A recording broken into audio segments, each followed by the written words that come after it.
Hello everybody, and welcome back to another stream. I'm hoping things are acting a little more reactive this time. I changed around a few settings. But yeah, today we're going to be playing some more Wanderstop. I actually really enjoyed it from the last week that we were playing. I don't actually have much to say otherwise. I'm just gonna hop on into it, you know? Just get on into the game. We had the seasons change. It was pretty cool. Yeah. I don't remember what buttons do what. I just know that my Garda went bye-bye, and we had character growth. Yeah! Can y'all? I'm hoping y'all can hear it. I do hope. Yeah, yeah, that's right. Ooh. Wait. It was that button. Give me them seeds. Oh, wait, shit. Did it also get... It also got rid of all my seeds. Shit. I wasn't expecting that.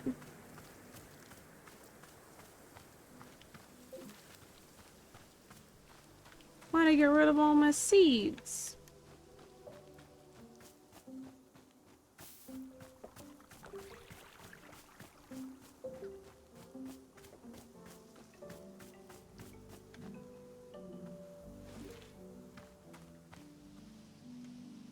Alright, there. And then there. And we're gonna plant that. And then... all of my tools are gone too? God damn! And this looks like a new plant.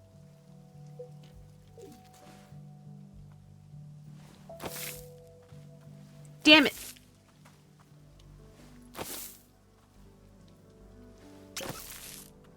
Alright, I need the tools. Where are the tools? Who took them from me?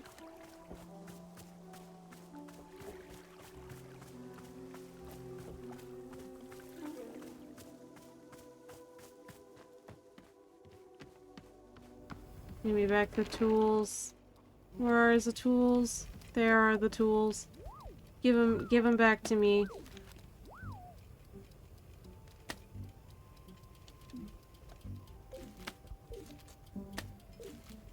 There we go. I wish to talk with you, Boro. Hello, miss. I am having an idea, if you might indulge me. Do you remember Boro mentioned the pots over there and the hanging trellis? Their emptiness is weighing somewhat on Boro's heart, I must say. So it caused me to be thinking. Miss Alta said she would like specific tasks to complete, yes? Well, what if you are helping me out to fill these hanging pots with some new plants? What do you say? Could you be taking some time for this task? What if the clearing stage is... and we lose all of them again? Well, yes, I'm supposing such a thing couldn't certainly happen. Miss Alta, should we really stop making things beautiful simply because they may disappear in the future? To me, the task of temporary decorating is sounding quite lovely. What do you say? Maybe, if I find time for it. Haha, of course. There's no rush at all, simply if you find yourself in the mood. Any plants at all would be fine in the pots, but I was certainly not being very picky. Oh, and perhaps you'll find the task easier if you use a miniature pot. Most plants can be picked up and replanting using the miniature pot. No. Oh. I don't have to trim the other one. I can just move it.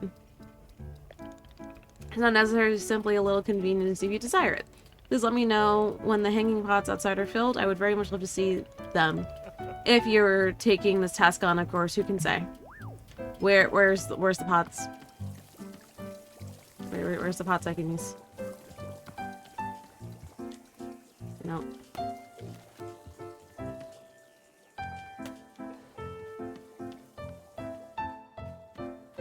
Aha. Okay, I have a little pop-up that I need to X out. Get this out of my face. Alright, resume.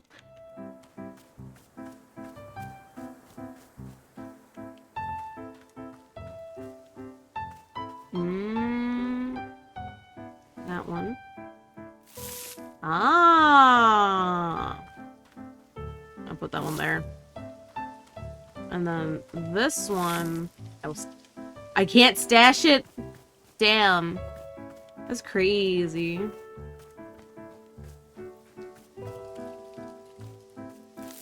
Put it like that for now. I desire hydration.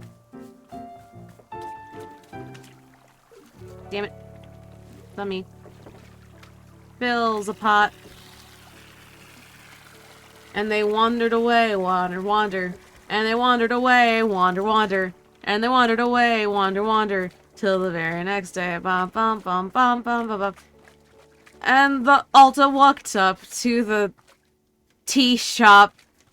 Said to the tea person, "Do you have any..."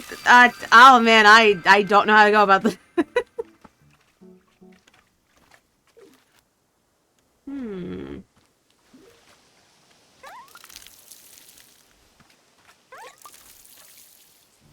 These are making fruit. Oh, real nice. Yeah. I try.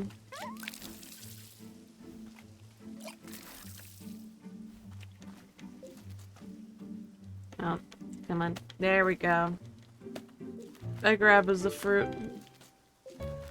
Wait, shit. Does that mean... Wait, I need to know. Because I remember last time I filled up the little thingy with, like, the tea balls. Oh, they're gone. Damn.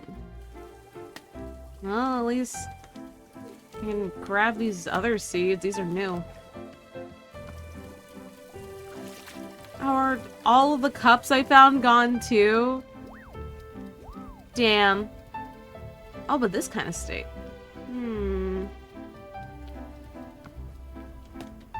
Yeah, that's just gonna go in my pocket.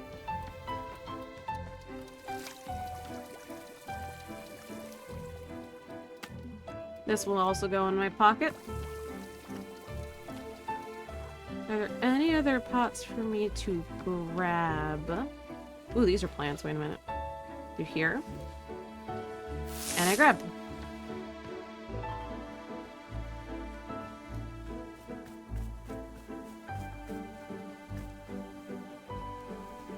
Okay.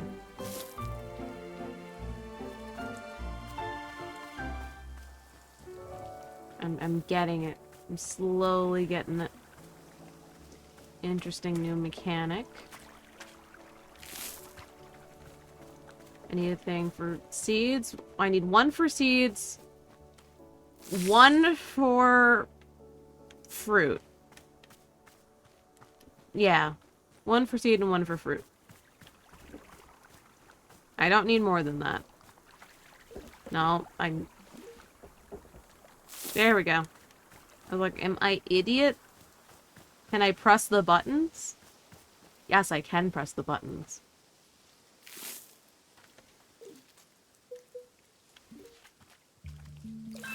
Okay.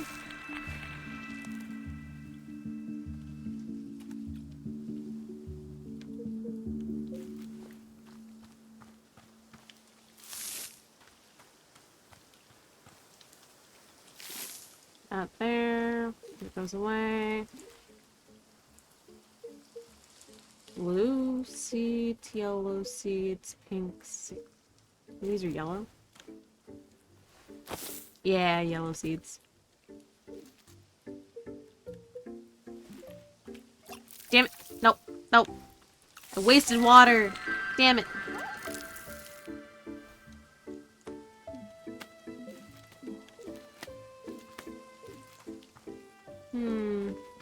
I don't remember what I did for these other two.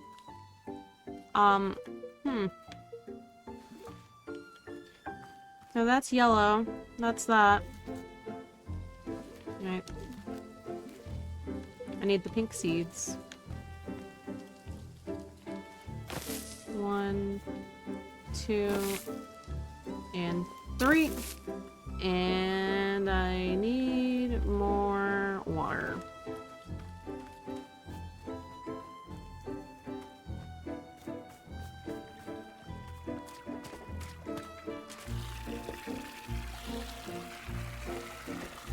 We do a little farming. I did not go all the way. We do a little farming, and then we do the story.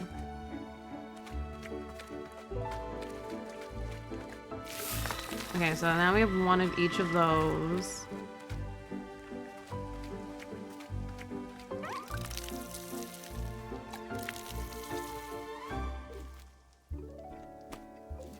Okay. And I am not fully sure.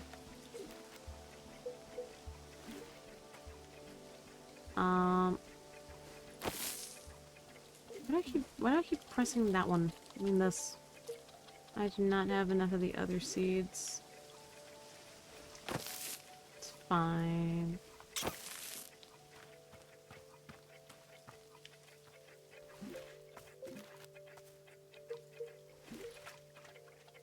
I need the blue seeds, which is that. Stash that.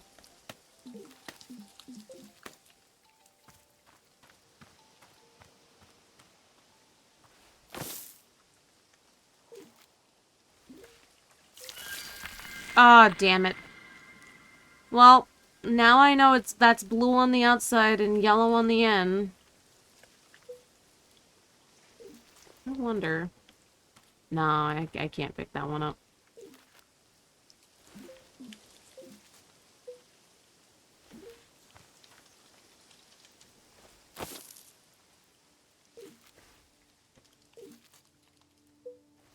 Now let's try that.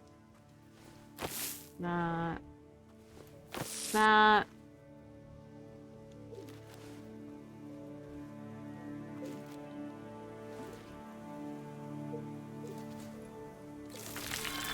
Okay, now there we go.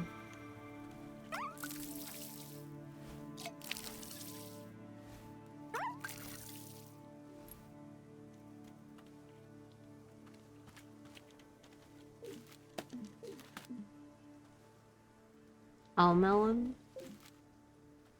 Okay. Three different types of fruit. 3 different types of seed.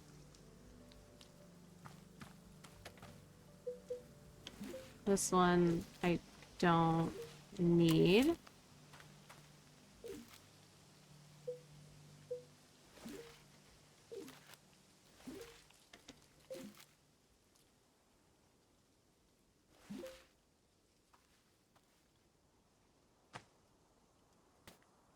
Wasn't there another...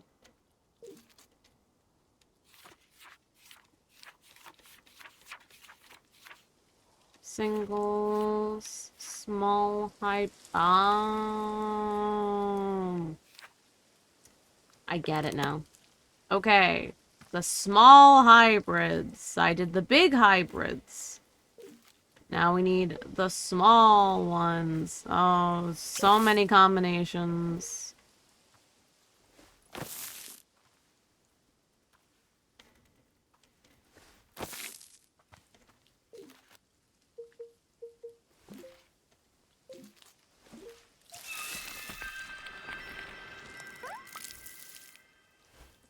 Oh! It gives me two... That gives me 2 different types of seed. Oh man, I wasted my time with the standard plants.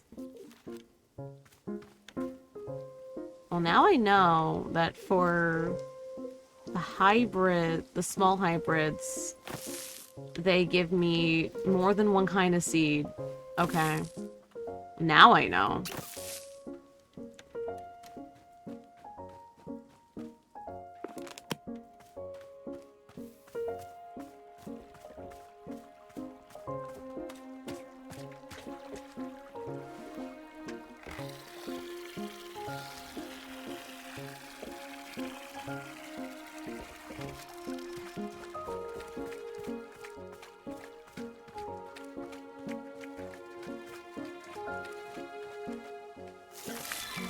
Okay.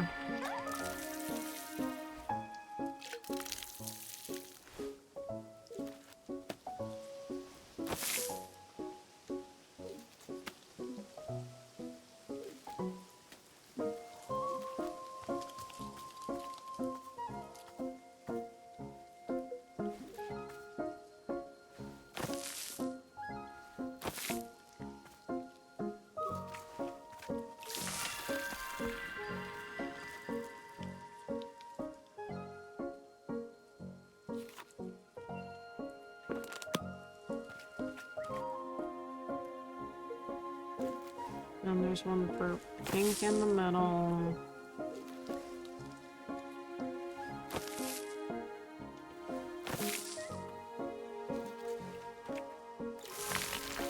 Okay.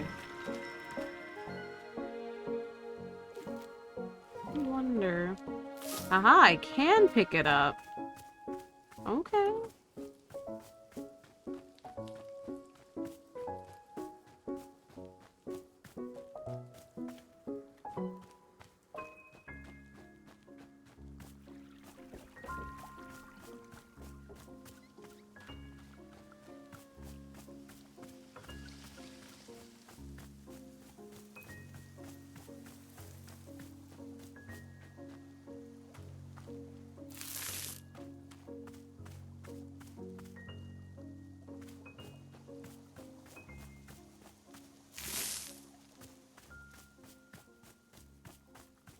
I'm getting it.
Aha!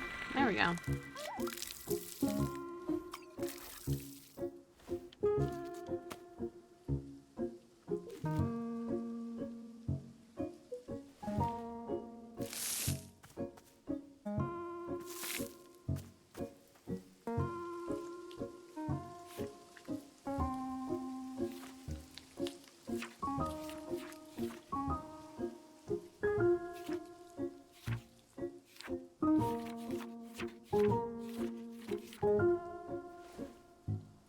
That's probably...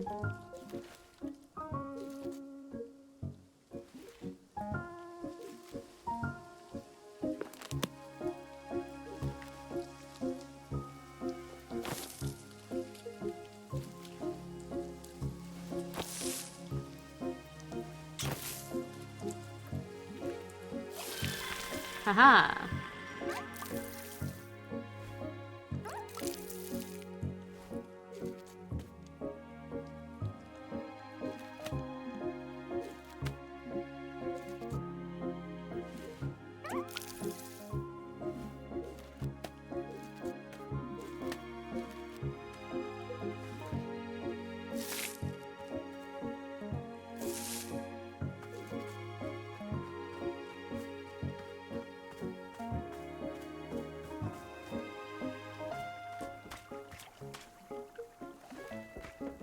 I will determine all of the small hybrids.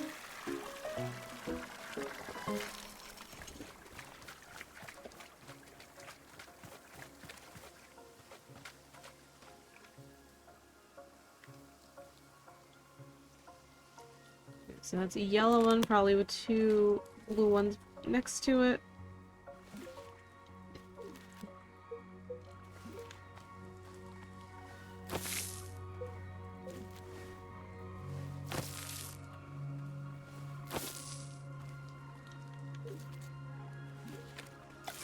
There we go.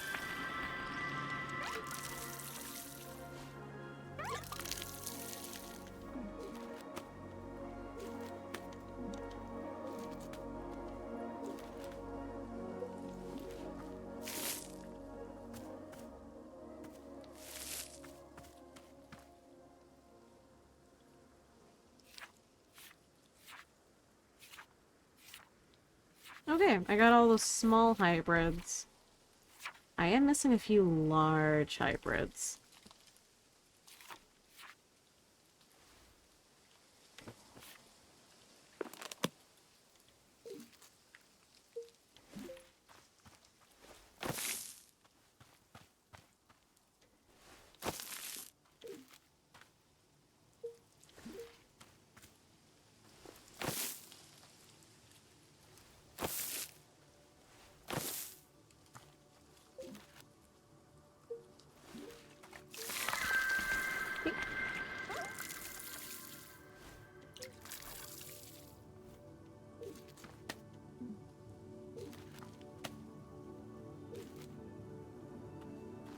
And then, let's see.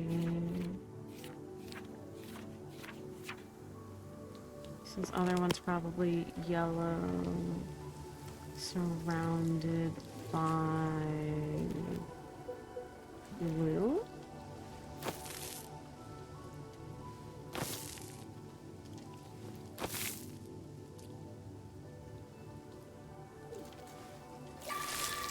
No, I already have that one.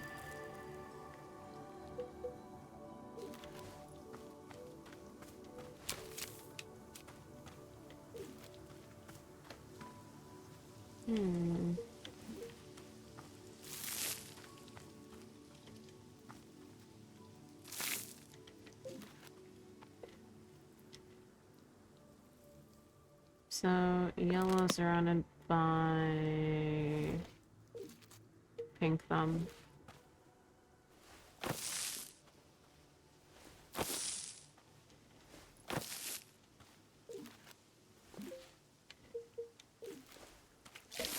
No, it's the same as the other. That means it's gonna be another type of thing that I probably didn't get yet.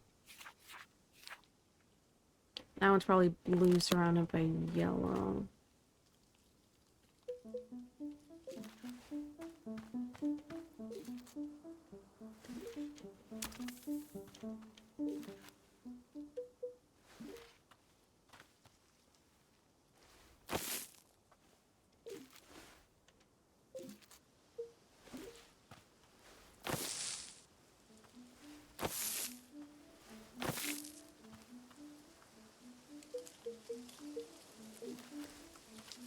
There we go. Okay, that's at least one other new one.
Hello.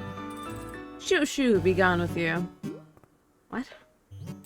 Hear what I said, I don't need eavesdropping from the competition. Competition? Damn Skippy. Skippy? Who the hell's a Skippy? You probably thought you were the only merchant in these woods, didn't you? Well, guess what? Some of us are doing real salesmanship out here. No! You have a problem with the basic tenets of healthy market competition. You think nobody else has the right to do honest business, right? Isn't that what you think? No. Of course that's what you think! You want all the profit for yourself. I'm pretty sure everything here is free. There are no profits. Ha! That's what you want me to believe. But I'm not worried. Once I set up shop, it's all over for you and your little socialist utopia. Who is this lady? What exactly do you sell? I bet you'd like to know that. I bet you love to have the edge on me. Well, tough toots. I'm not falling for what you sell ever again. Wanderstop is a tea shop, so if you don't sell tea, we're not competitors. Oh, suddenly Mitch's educated over here, knows all about economics. You need to chill. You wanna know what I offer customers? It's simple. Firm products, high prices, harsh, unasked for life advice. I get it. I can see why you're that kind of person. All that and a smack in the head on your way. Why? Alright, Grandma, sounds like a business competition to me. Now that's more like it. That's a spirit of competition. You've got some moxie, kid. But moxie don't cut it in cutthroat economy like this. You need brains, guts, wood screws. Wood screws?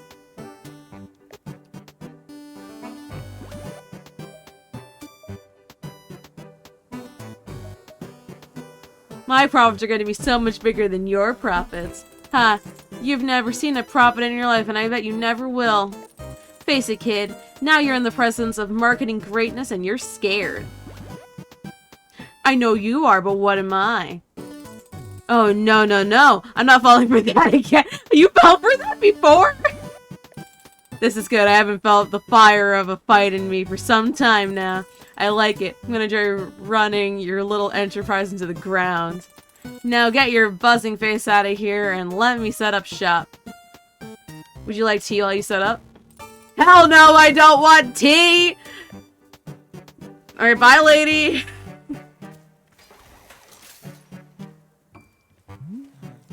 Hold on, this is something I can be assisting with.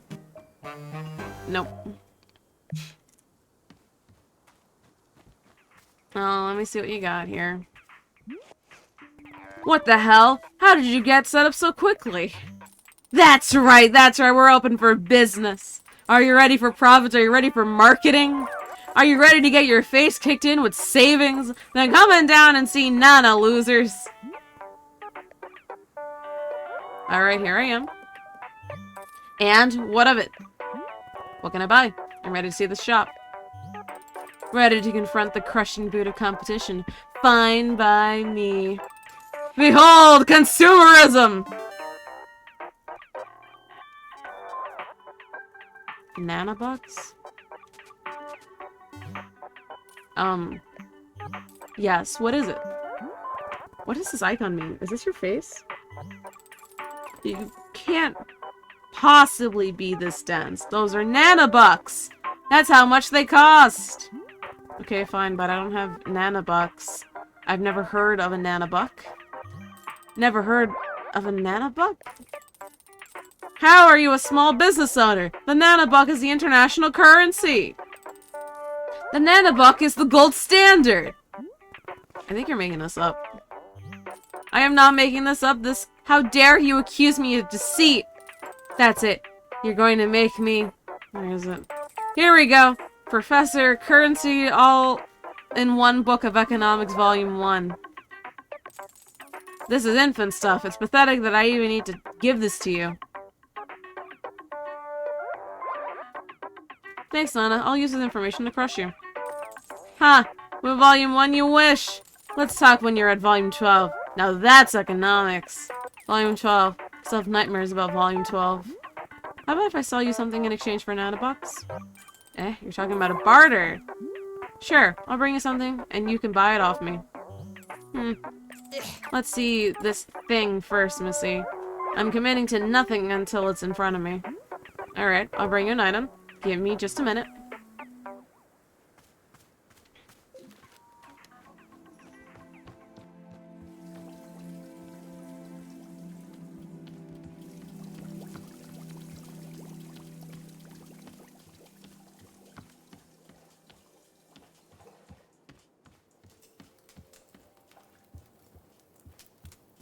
I wonder what I'm supposed to give her, or if it can be anything.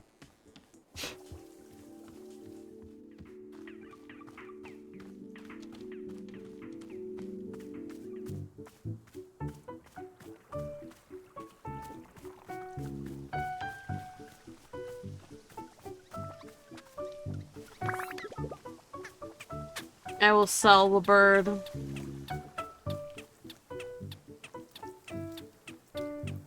And then the bird will escape. State your business. Want to trade? Show them the item you're holding. A puffin? You're trying to sell me a pufflin? Look here now, you've got some nerve on you. These creatures ain't something to be frivolous about. Being as old as time, that's what they are. The strength of the cosmos, construction of solid steel. The only living creatures little Nana's ever felt any fear of, that's what they are. And you come in here wanting to barter one of them? I won't accept less than 1,000 Nana bucks. 1,000?! Missy, even if I was gonna buy one of these, they'd be worth way more than that. You know how disrespectful it is to try and lowball me like that? It's the height of disrespect. I heard it was tea time. Yes, it is tea time. But not in the, like, gossipy way. In the video game way. Welcome. Nobody gets by in this world of business without respect. So you don't want the Pufflin? Hell no, I don't. Get out of my face and bring me something I can sell with dignity. Aw, he doesn't want the bird. Oh, bye. No, I'll put you back. I yoinked you from your little thing. From your little friends. I did it as a meme. I'm gonna put you back with your little guys.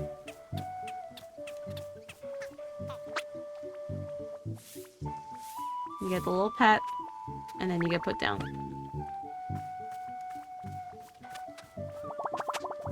Casually walks up to a stand holding an eternal entity of the cosmic order. You want to buy a watch? I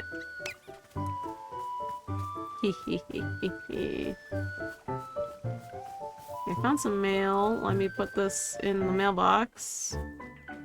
For returnsies. You returned a lost parcel. Hello. Wait. I can sell her.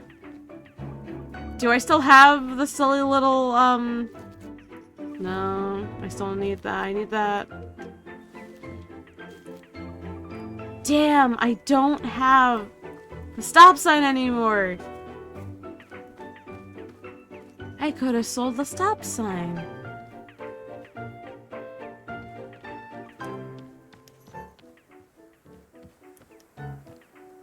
What if I sold you this pot? With, let's see. This little thing in it.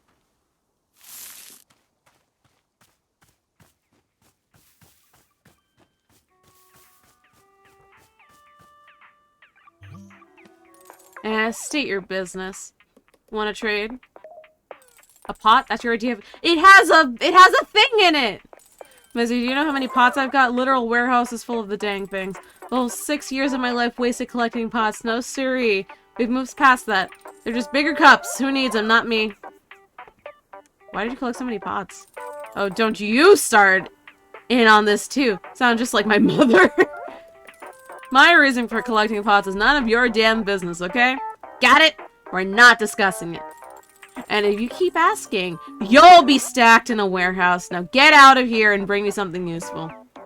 Aw, I thought you were gonna want the plant. That's the whole thing. That's the whole reason why I brought it here. I mean, at minimum, I can just... There. Now your stand looks a little bit prettier.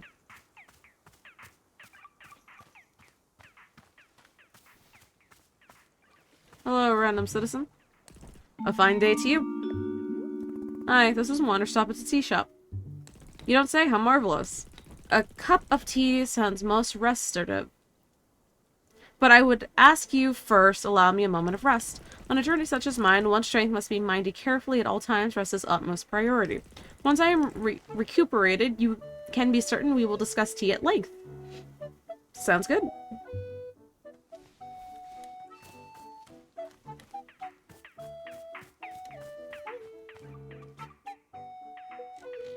actually.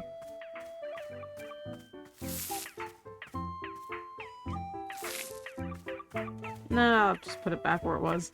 I was having the silly thought of, what if I just covered your thing in plants so no one can see your business?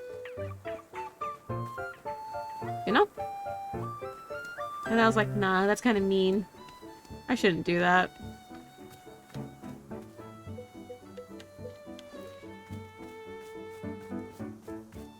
Actually, what if I try to give her a mushroom? Experimenting. Oh, maybe the trinkets I find are the things that'll do it. State your business. Wanna trade?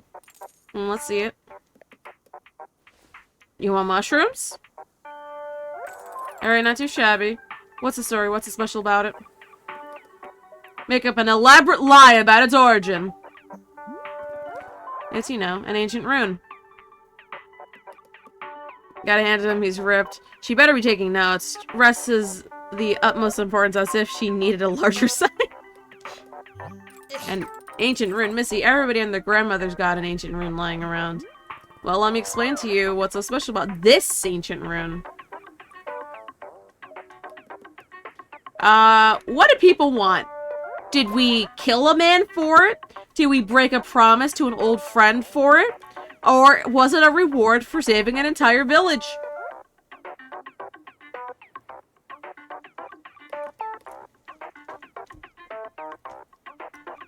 Saving the village. Oh, tell me about this village. What was the trouble? Okay. Let's see.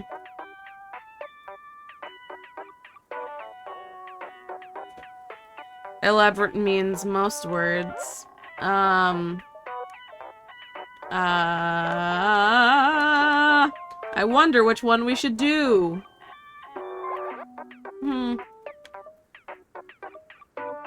What about if we said there were ghosts? Spooky little guys. Ghosts moved into the home that drove poverty insurance way up. Now, did you handle the situation?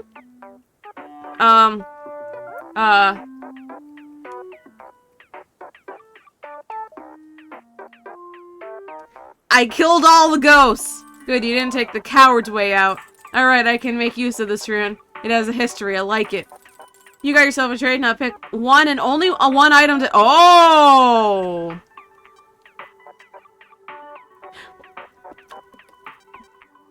A candle, a mug, or her little meow meow.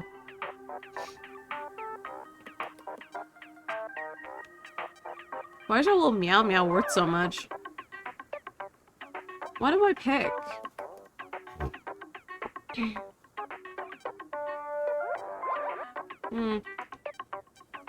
I'm tempted to take her little meow meow because it has the most value. Yeah, I'm taking her little meow meow. Finished? Good, after this, it's nanobucks or nothing. Her meow meow was a reward for sacrificing the entire village. Yeah. Oh. Hello, new book? To the person who put my lost parcel in the mail, thank you for your good deed. You returned my parcel when it would have been an easy walk off with yourself. The package contained a sacred cloak! The only one of its kind and valuable to me. I have attached a photograph of myself wearing the cloak to show you its majesty. Without your generosity, I would be truly lost. Olivia the Owlmancer. Owlmancer?! Now I kind of wish I kept it. You will go in the star one. That... I can't see shit in the star one. I will do a different one. Now let's try this one. Oh, that's nice. Nice.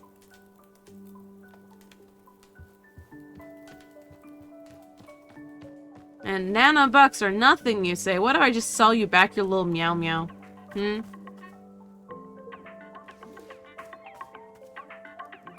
Oh, wow. I literally... I can't talk to her again. I just have her little meow meow. I will take this little meow meow and I gotta put it somewhere. No. I kinda wish I could rotate it, though. Hmm. I do. I got her little meow meow. The most valuable of items. Oh, wait. Right above the... Wait a minute. Can I... Oh, I can't put anything above the fireplace? Are you kidding me? There. Little meow meow is on... Oh, wait a minute. Let me do that. There we go! Right above the fireplace. Beautiful, majestic creature. I figured it out before I read the chat, but thank you. The little meow meow goes right there.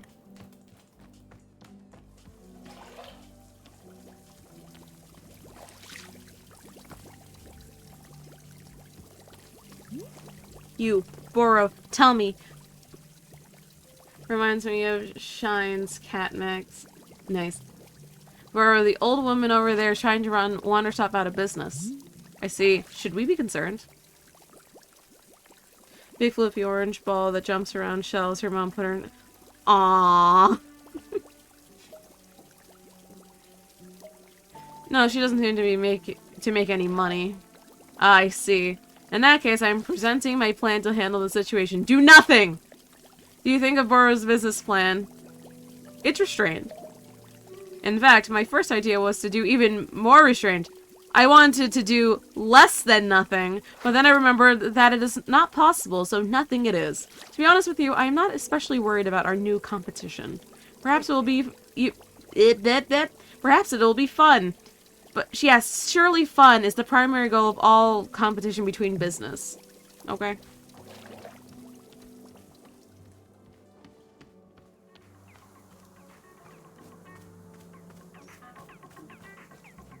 No, come back here. You. Miss Shopkeeper. Yes. How do I say this? I have a question for you that may sound quite peculiar. Does the name Alta have any meaning to you? Yeah, that's me. You. Is it truly you? Yes. My heavens. My heavens, what a beautiful and surprising world we live in. The warrior Alta is before me. The strongest fighter of the modern era. You know me?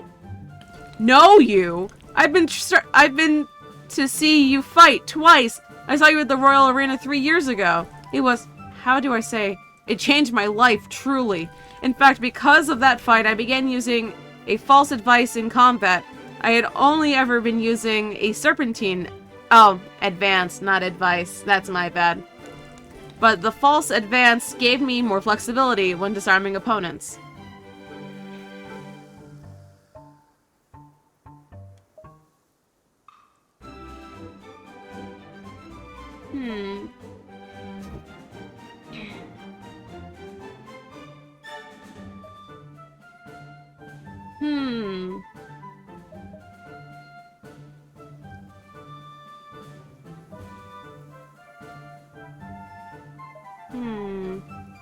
Fought a guy once, used literally nothing but.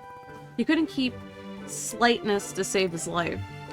Ha, I can envision it perfectly. What a sorry state of things. It reminds me of an acquaintance who once insisted that the only way to counter a turned blade advance was to go straight for a major submission. He truly believed this.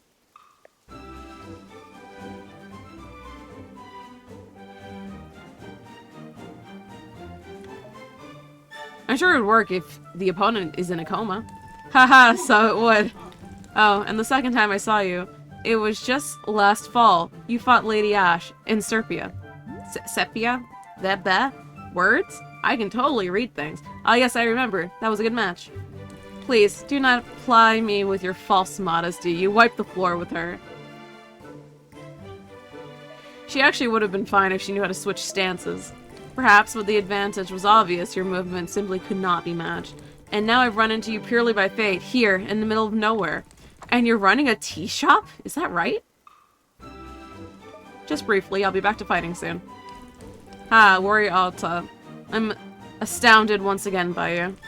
You have discovered a new form of training in the most unconventional location. Making tea. I never would have thought to try it. What new abilities will this unlock for you in combat? Does it strengthen poise, or is it a mental training? No, wait, do not tell me. I only wish to see the results. You surpass us all again. I am stunned but not surprised. Thank you? Oh, my apologies. I never introduced myself. My name is Ren. I have come to these woods seeking personal growth to find new strength. Meeting you has affirmed that I am walking an honorable path. I hope your journey goes well. My journey is taking the course it must take. I need only surrender to it. And of course, the journey has led me here, to you. The world turns with purpose, it seems. I guess, let me know if you want tea. Tea, of course! In all the excitement, I had nearly forgotten tea. Yes, let's have a cup. Sure, what would you like? I must say, meeting you here has reminded me of the passion I felt in my youth. Back then, the world felt spontaneous and alive. True gifts of surprise and delight feel rarer and rarer to come by as I get older. But seeing you here has felt like a call to action, to be inspired and to chase what feels most alive. Please, won't you bring me a cup of tea that calls to mind passion and the pursuit of one's dreams? That is what I desire most right now. That's an extremely specific for tea. Indeed it is. Perhaps my more poetic side has gotten the better of me today. But if anyone can deliver on lofty expectations, by goodness surely you can. Please simply do as you feel. Any cup of tea you bring me will be perfect. Oh, okay. Let me try and get a few more tea balls, because I only have the one.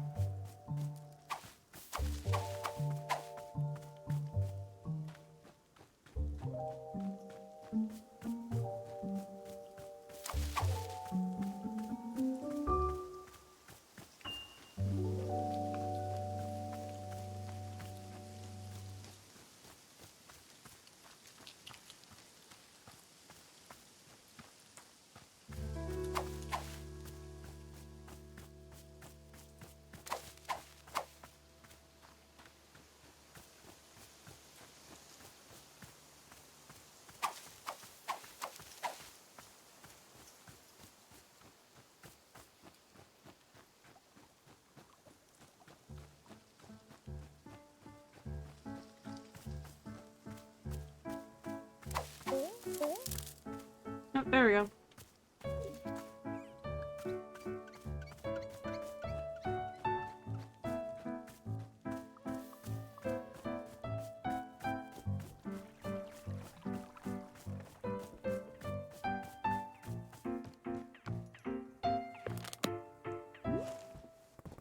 A customer asked me for a tea that invokes passion. What kind of ingredient should I use for that? How interesting. Bora wasn't sure. It sounds quite like any ingredient I can be thinking of, but perhaps that is okay? Sometimes a customer will be open to many possible flavors of tea, not knowing for sure until they drink it. I would suggest that you simply bring them whichever flavor feels right to you, and then if they wish for something else, they will say so. How does that sound? I'll do my best. That's being the spirit, a brave step towards the unknown. Okay, so that means just any flavor will do, right?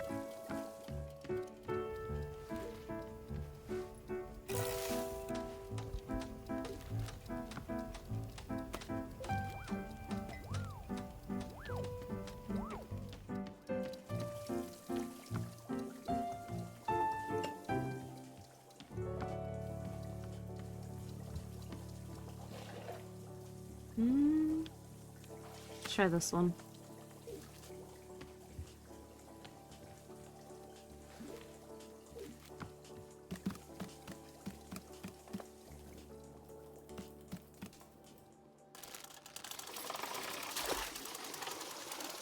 And then I'll also have Alta try it as well.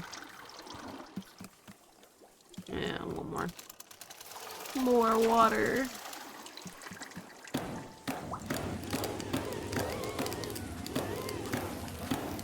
Smack, smack, smack. Clap, clap, clap. Smack, smack, smack. Clap, clap, clap.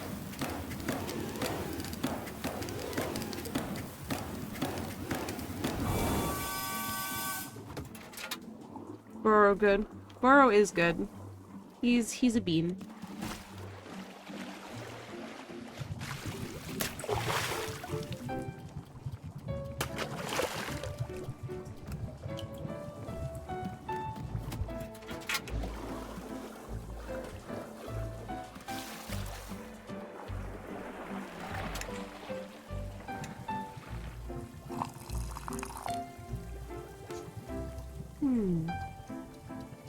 One of the Rube Goldberg. Yeah, no, it's a machine.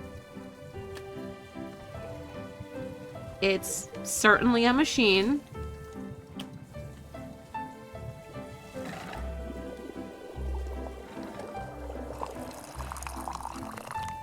I will need 2 whole cups.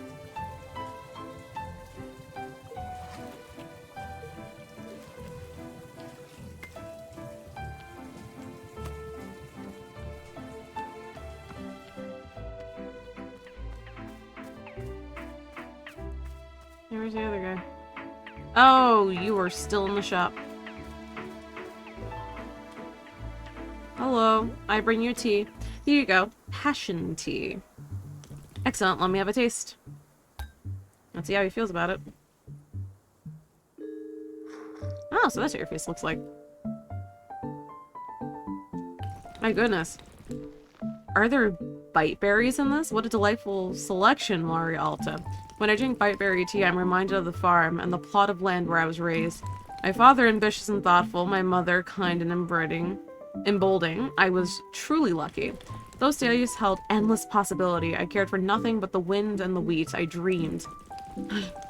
Will I ever feel such joy for life? Such unfettered belief in the goodness of the world? Passion, Warrior Alta. Passion has never been more alive for me than at this time. Yes, I'm very grateful for you. For the tea you have brought me. Exactly what I hoped for. Thank you. Say, as long as I have your ear moment, I must ask you something. There's a story. I wonder if any tea would have sufficed or if I just got it right on the first try. I must inquire whether it's true or not. Sure, go ahead. Right. Why is my face tracking being dumb again? Why is this being dumb? Settings?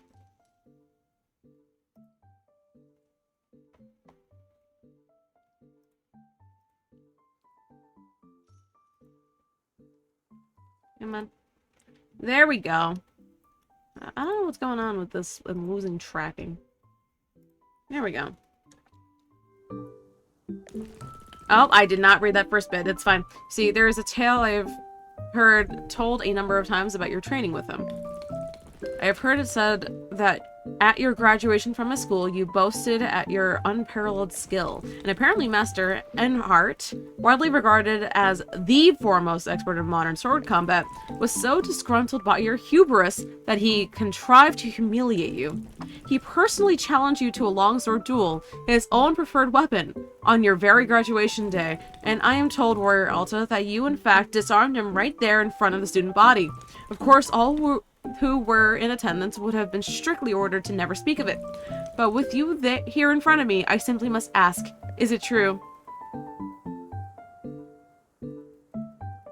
What can I say? He got arrogant. It is true. Ha, so it is true. I will admit, I was hard-pressed to believe it when I first heard. But as I look into your eyes now, I do not doubt that it is true. You speak with conviction.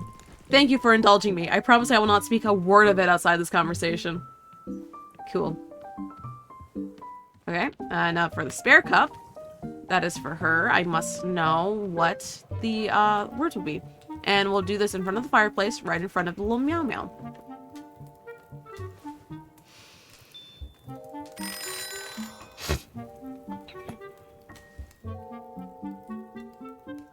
Innocence. I hate that word. You know, sometimes I look at other people, and they still haven't learned this fundamental lesson about how everything comes from hard work.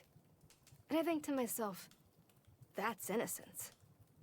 That person is still completely naive.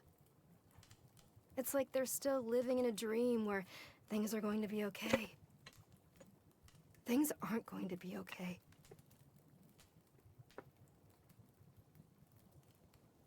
Oh, what a downer.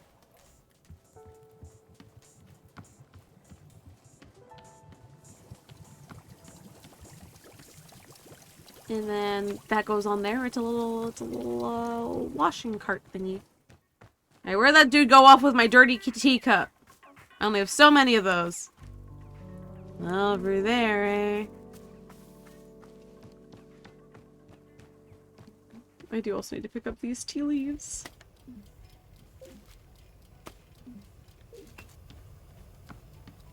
Hello, that's a new person. Hello, welcome to Wanderstop. It's a tea shop. Do you want tea? Tea? No, I'm not feeling very good. I just want to sit down. Okay, sure. Alright, bye.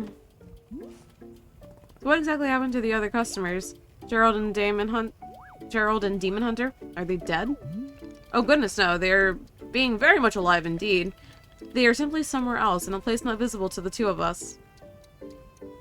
Do you think Gerald's okay? You know, with, he really loves his son. Ms. Alta, I'm so sorry, but he is on his own path now, adjourning all to himself. Like you, Boro is concerned about Gerald's curse. Not an easy thing to be dealing with, not at all. Will we see him again? I hope so.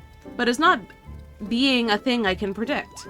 And if we do not see him, then we will trust in him to resolve the curse on his own. Is that okay? Can I ask for your patience if our paths do not happen to cross with him again? Just feels like there was more to do. Of course, I understand. And one day, there may be more to do, but that is not being in our control for now. I'm hoping very much that you were able to complete everything which is in your power to do so. That is fair. Okay, where'd the other guy go with my teacup? I only have so many of those. You!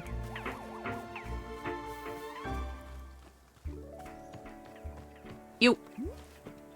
How are you doing? Quite well, thank you. In fact, I was just thinking I would make a request. Have you ever heard of Silver Moonlight Tea? It's a variety that I drank once with the Vinland monks. The taste of it brought my tongue near to bursting. It was a blisteringly potent drink.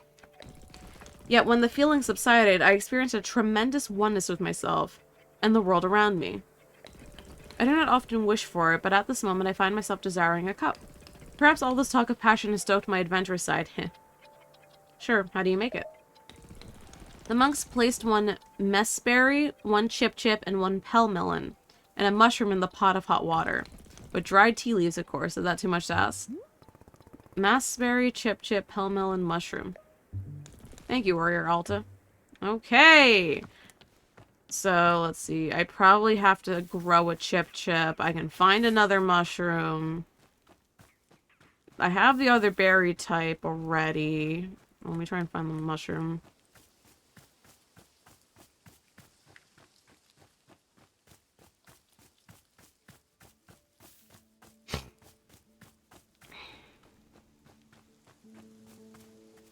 Yeah, these mushrooms will probably do.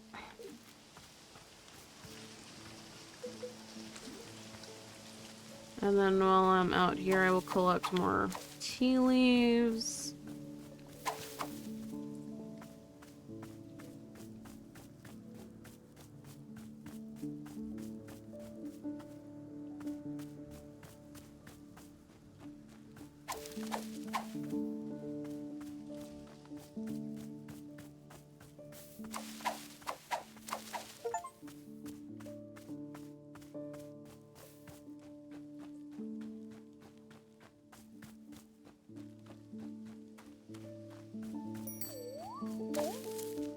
Okay.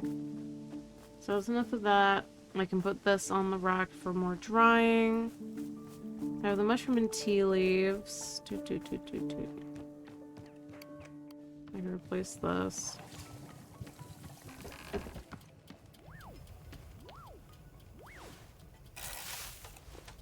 Okay.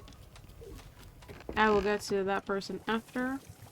So there's also one mulberry. Which I believe is that. No, that's a bite berry. Maybe this one. It's a mess.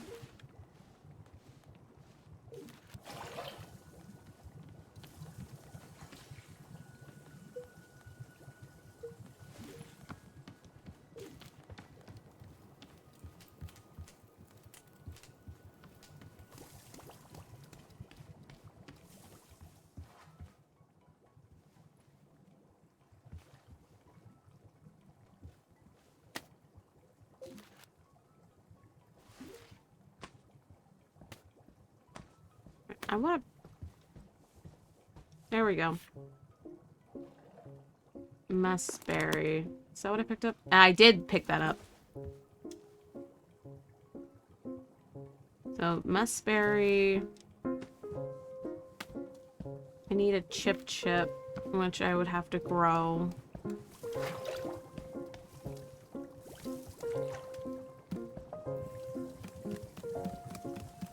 I mean, a chip I'd have to grow.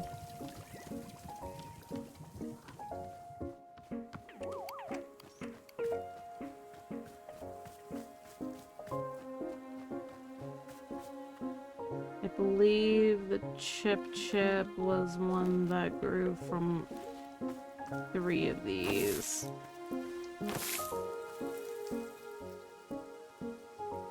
Right. There. I need another... I need another blue seed.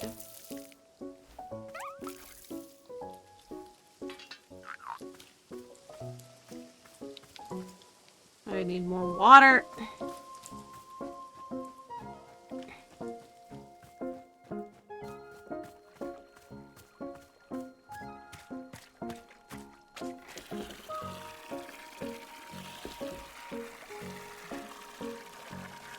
Ooh, specialty request. Boro sounds like a goofy Buddhist monk and I'm here for it. No, honestly, like, Boro is very zen. I appreciate him as a character.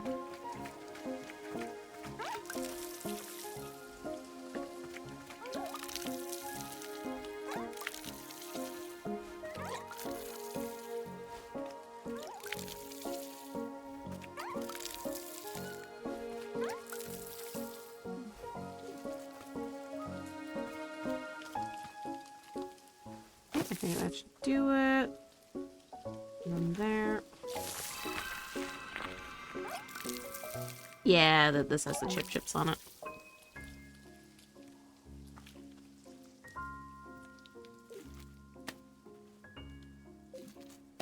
Okay.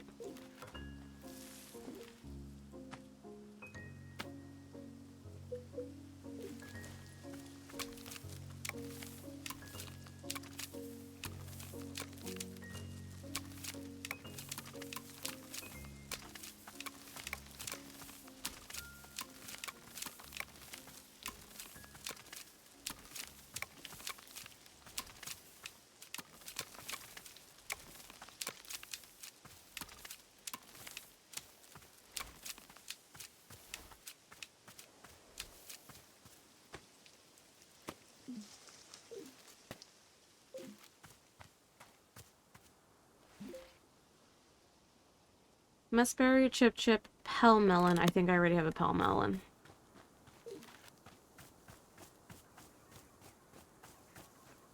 I think it's like a banana looking thingy.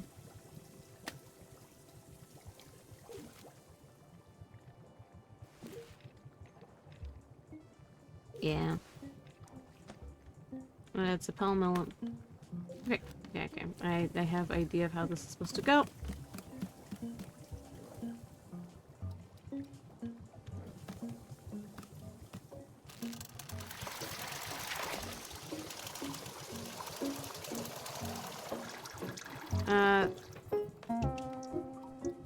Thank God we aren't being given any cones. What?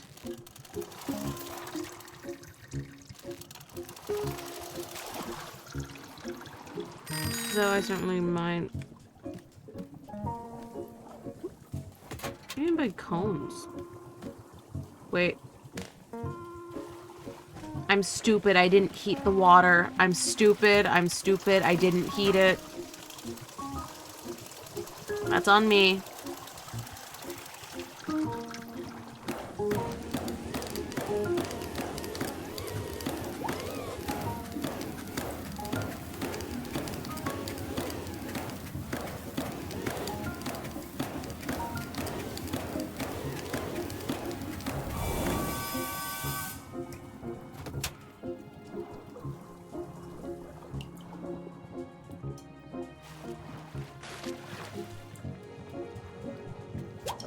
It's probably fine. Alright, one of these. One of these. One of these. One of these. And a mushroom. This is certainly a type of beverage.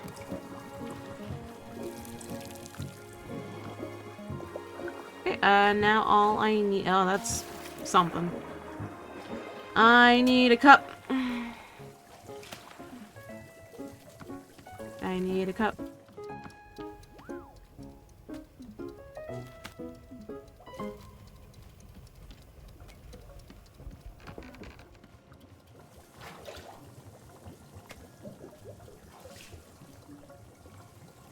No. There.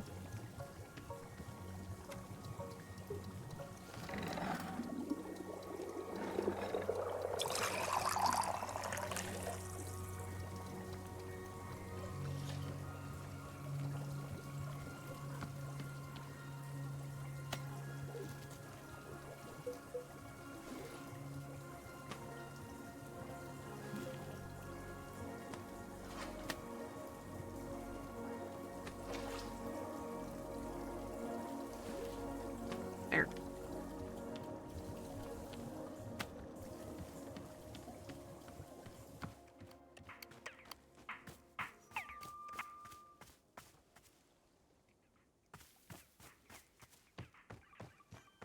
Not you. Where was the other guy? Oh, there you are.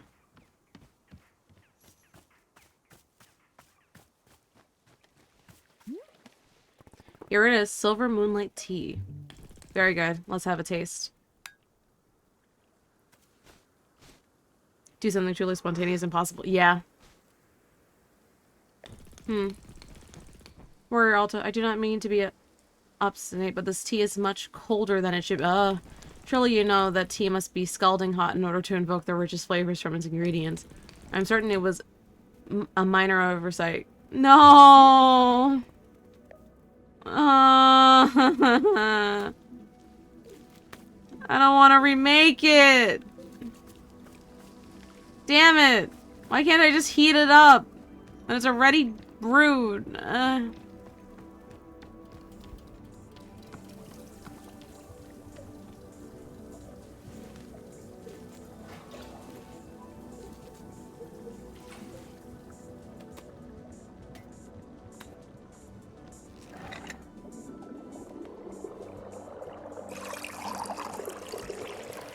gonna Alta drink it next.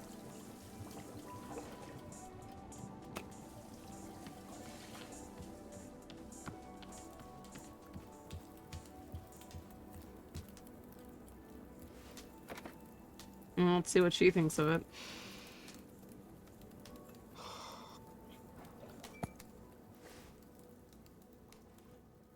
Oh my god. What the hell is this? My entire face is on fire. It's almost like I'm gonna vomit. Hang on. Hang on. Ooh, I can't think clearly. My whole brain is like I'm being swallowed by a... Ugh. Wow. Okay. Ooh, I think it's starting to calm down now. Oh my god. For the love of all that's holy, what on earth did I just drink? Okay, so... when do I get the feeling of being centered and calm? I don't feel anything yet, just... terrible. Alright, I get it. I fucked up the tea. Damn. Way? Hello? Nothing? I don't feel anything. Well, I feel like magma got poured down my throat. Other than that, I feel nothing. Whew. What a bunch of nonsense. Damn, I get that I fucked up the tea, but Jesus Christ, calm down. Why does that look clean? What?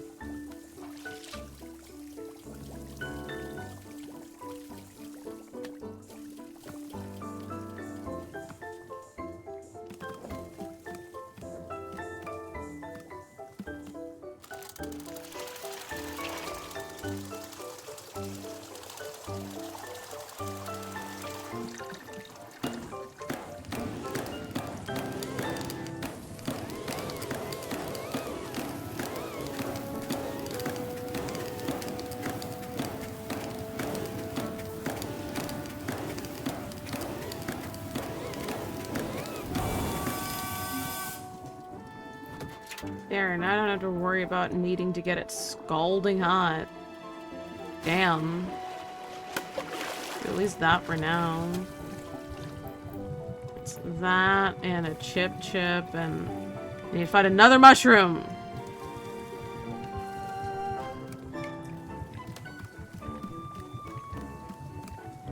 Okay. Need the chip. Need one of these. Need one of these.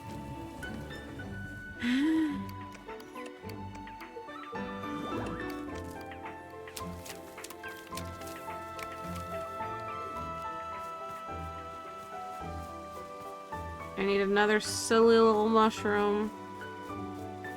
Where are the mushrooms at? There the mushrooms at. I don't think it matters what kind of mushroom.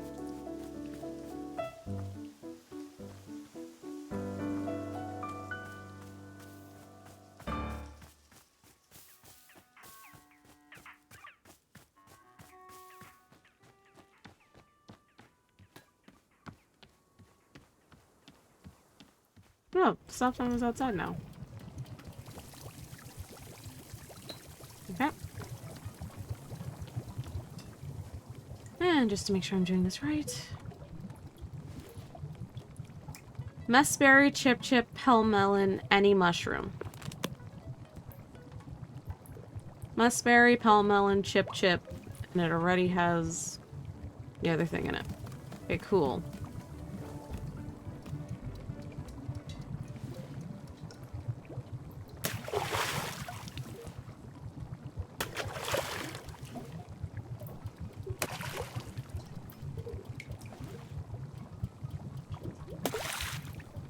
Well, that should do it.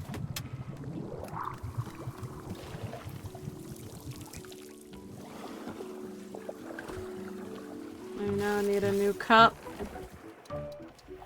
Give me that.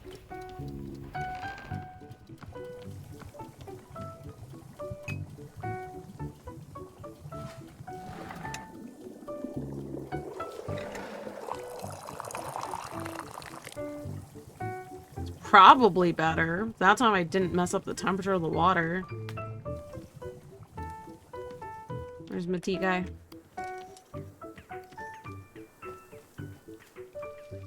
You, tea person. Here it is, silver moonlight tea. Very good, let's have a taste. Drink the tea I've made you, I've corrected it. My goodness. My goodness! What an invigorating rush to the senses. Haha, well done, Warrior Alta. A cup of silver moonlight tea that would make the Vidian monks proud. Phew. It is truly a sensation like no other on this planet. A tea that is not for the faint of heart. Yet already I can feel it calming me from within. Alright, the truest sense of self. Ugh. What a remarkable sensation. I feel alive, truly. Heh, I was not expecting to have this particular drink today. Here's two pleasant surprises, thank you.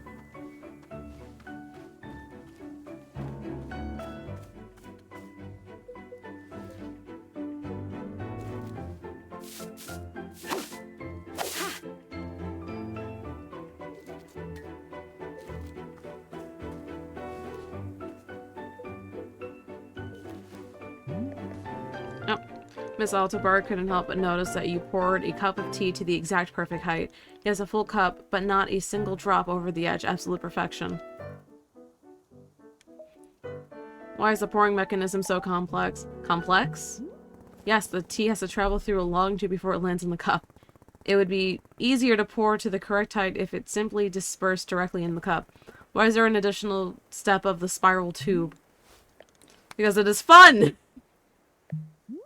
Alright. Yeah.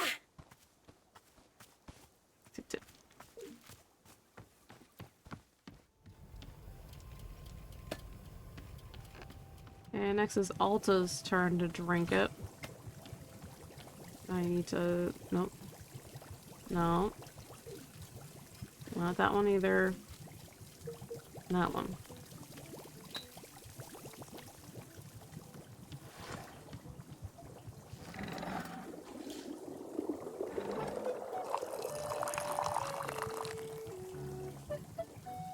Okay. Yoink.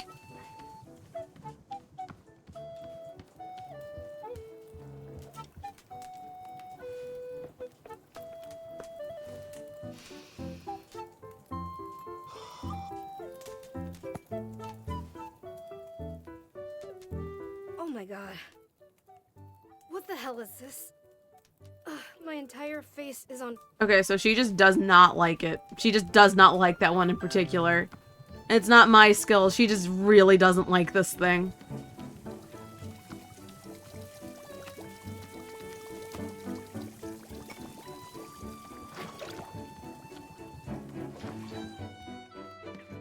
Let me turn to this. Hello, hello, book lovers. It's Book by Mail Club again. I have to say, it's been a long time since I received such a positive response to a book as With Edge of a Bullet. Y'all really liked it. So let's read another Dirk Warhard novel. This time, it's The Fastest Bullet Alive. I hope you like it as much as Dirk likes justice. Later, Gators. Okay. Well, let's go back to the other room to take care of our book supply. Well, now that I know there's... I gotta move this. Move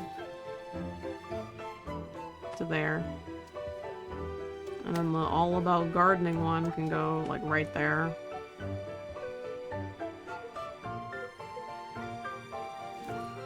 Economics one could go right there. Alright, kiddos and kitties. Let's read a new Dirk Warhol novel by D.B. Steele, The Fastest Bullet Alive. Here we go. The location, outer space.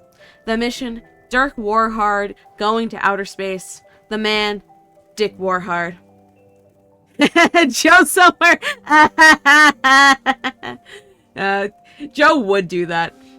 Dirk Warhard knew only one thing about outer space. Anything you kill in space stays there for good. He can't remember where he had learned this piece of information, but it was about to save his life. 2 days ago, he had boarded a spaceship bound for the Global Alliance space station. Most field agents require extensive training to prepare for a mission to space, but Dick Warhard was no ordinary agent. He completed the 3-week training program in a mere 6 hours, taught himself physics in order to build his own spaceship.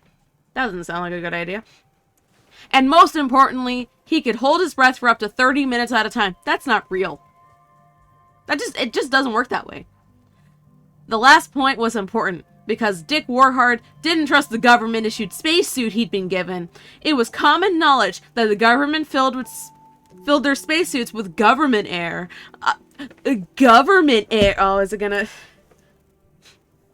Is it chatty? No, it ain't. Someone came up with this shit. There's nothing indicating that anything for this game was made with AI. Someone actually thought of this shit. Someone actually thought of this shit.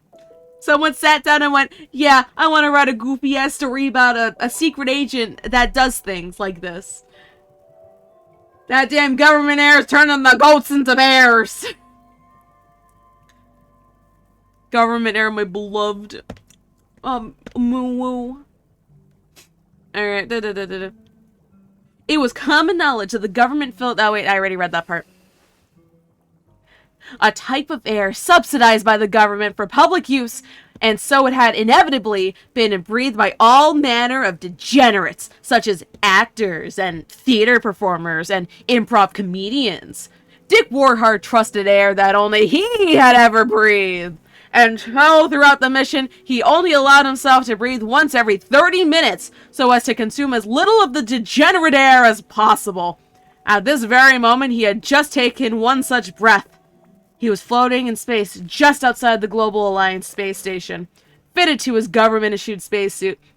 Not 100 feet away, a vicious man named Commander Huntington was waiting, also floating in space. However, Commanding Huntington was wearing perhaps the most elite spacesuit ever constructed, a fusion-powered nanoparticle exoskeleton made from steel and magma, and designed by a man who didn't know how to love. Dirk Warhard grimaced at the relative punniness of his own suit as the government air rushed into his lungs, and he screamed as the horrific thoughts of mediocre community improv assaulted his mind.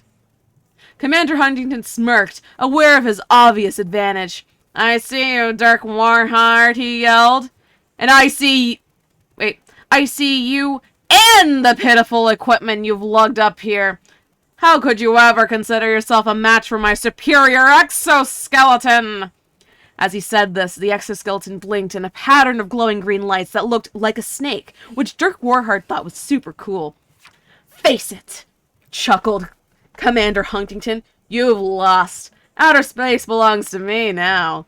And with my unstoppable technology, I will rule over it like a king." Dick Warhard wanted to yell back, "Well, you can't do all of that stuff if you're dead!" But he knew that doing so could easily shave 10 minutes off his breath holding time. So he instead turned to someone who could do all the talking for him, his trusty handgun. Dirk Warhard pulled the handgun from his holster, pointed it at Commander Huntington, and squeezed the trigger. The bullet exploded out of his gun, raced towards Commander Huntington, and slowed to a complete halt, inches from Huntington's face. For shame. Commander Huntington burst into laughter. Well, it seems even the famous Dirk Warhard is fallible. My exoskeleton emits a gravitational field that will slow your bullets to a complete halt. Do you see how useless it is to oppose me? I'm invincible. Sorry, the brain rot. Let me break it down for you, Mark.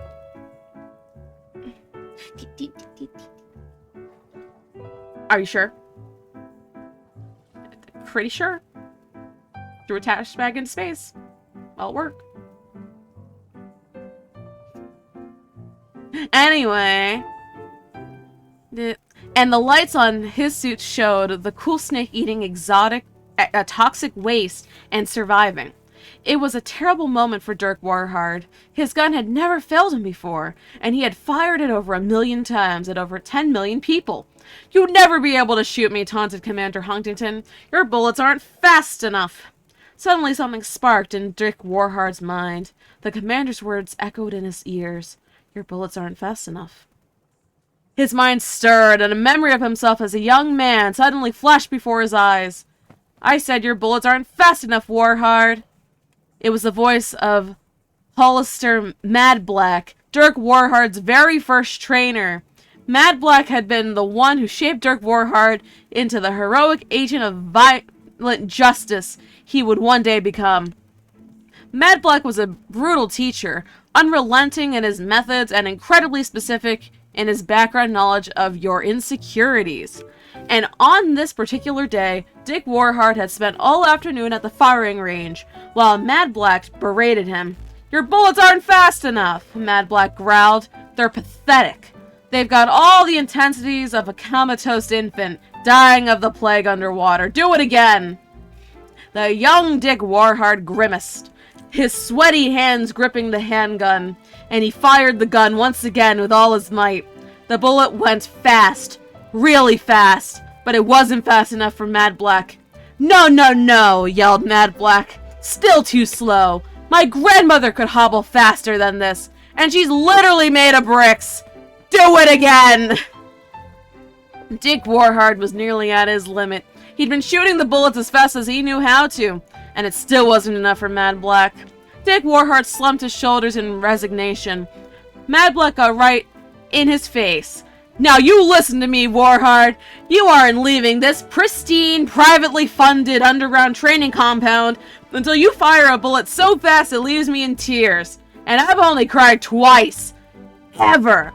So stand up, point yourself forward like a man and fire the gun.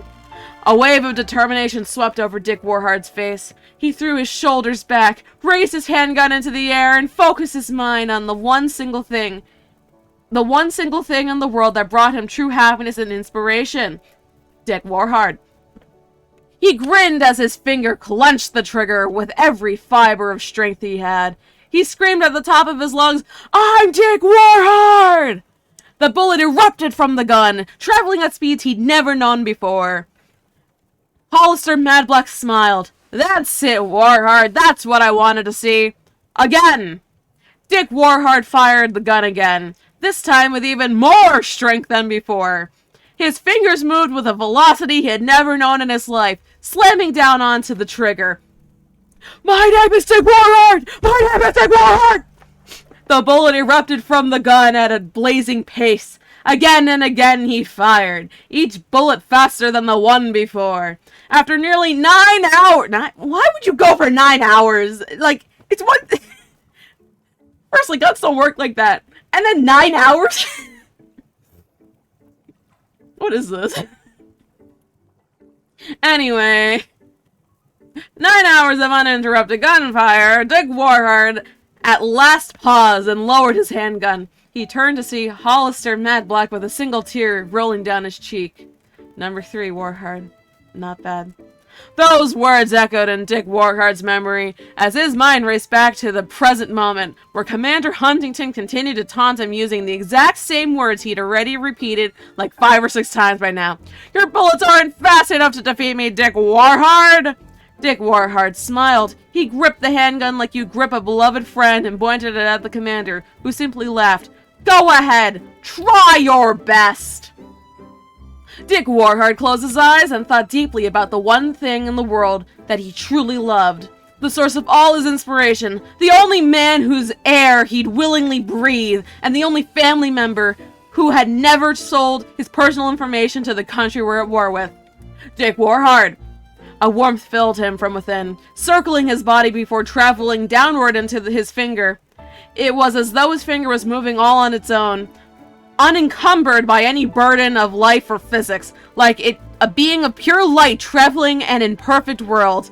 His finger squeezed the trigger with more strength, more velocity, more momentum than any man alive knew was possible. Nobody had fired a gun like this before. Nobody. With a deafening crack, the bullet fired directly at Commander Huntington. For a split second, Huntington felt a genuine shock that he may have been outmatched. And then, nothing. No reaction at all. Commander Huntington was perfectly fine.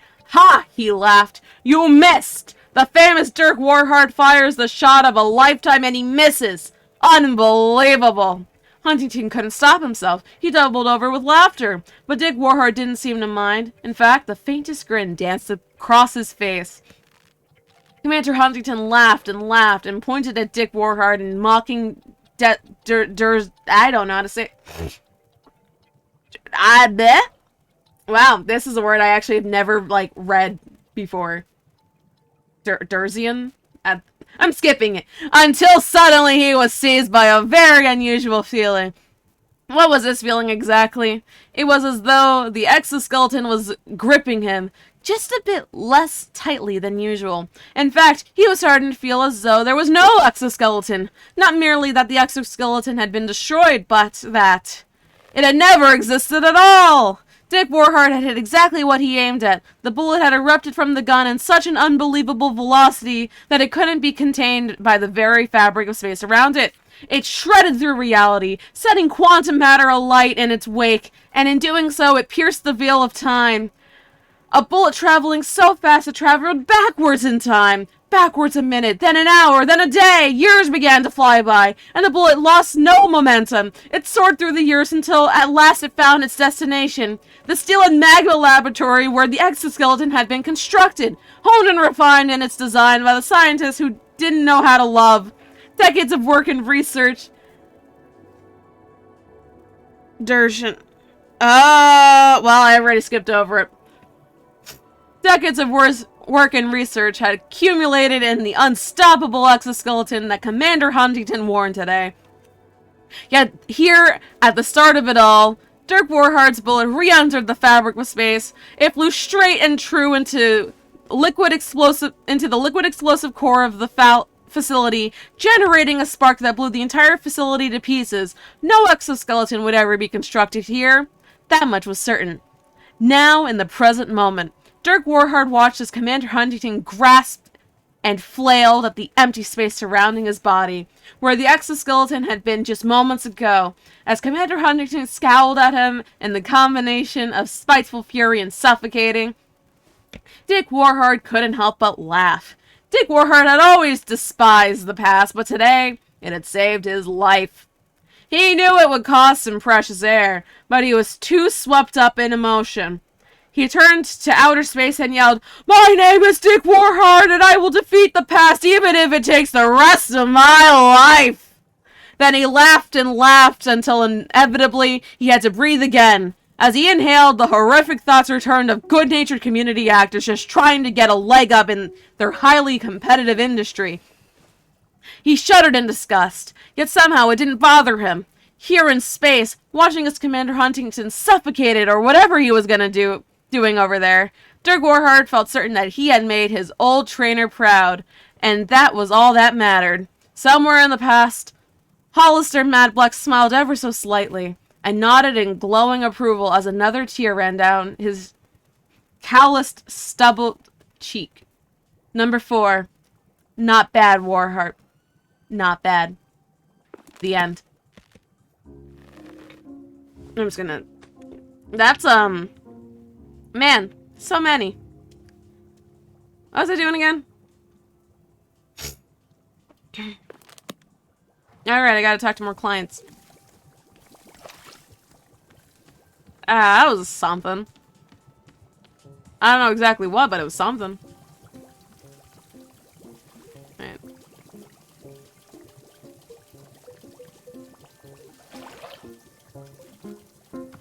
Anyway. Alright, let me actually snip up all these.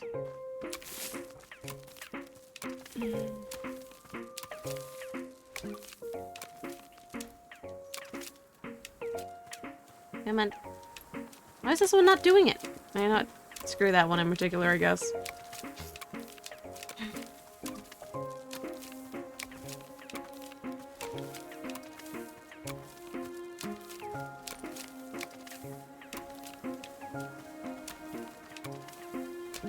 Oh, I found a free mug.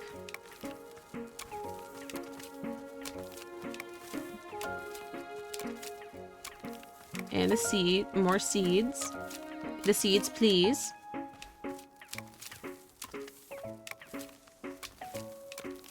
There's so many of these branches. My goodness.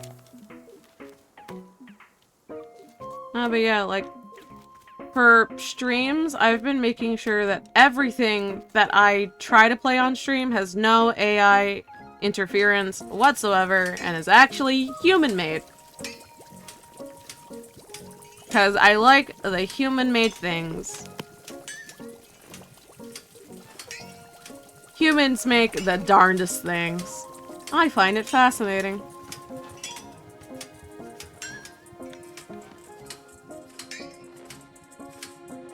You.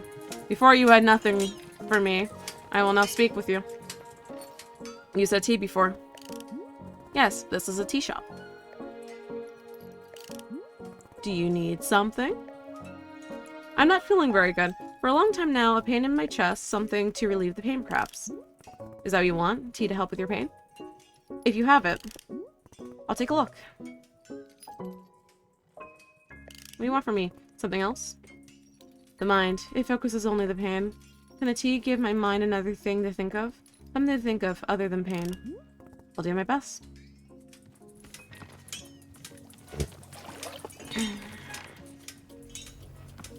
And now Boro. Hello, miss. Boro is having a thought, if you might indulge me.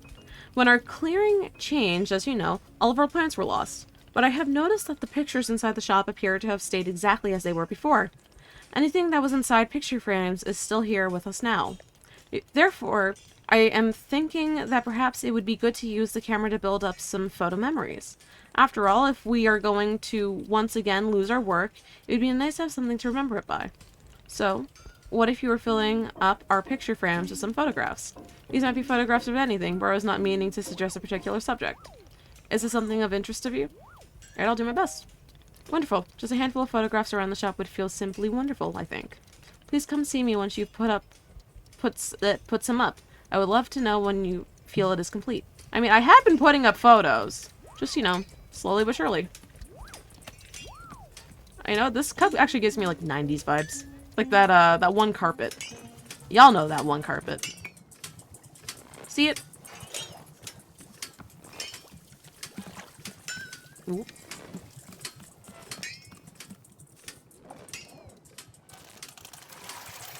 Carpet.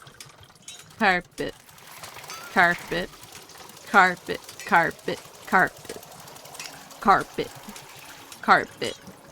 Carpet. Carpet. Check it out. I'm in the car. Like carpet. Like carpet. Carpet. Check it out. I'm in the car. Like carpet. Carpet. Carpet. You know, if I didn't play Undertale all of those years ago, I would be a lot more inclined to stream it on here. But I've already played Undertale a ton. I am excited, though, for the next few chapters of Deltarune. As the kids say, Deltarune tomorrow.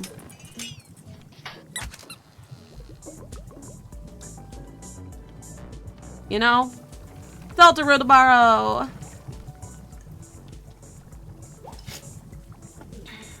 Yeah, I know what minimum I'm gonna need. This thing. Ooh. Let me up.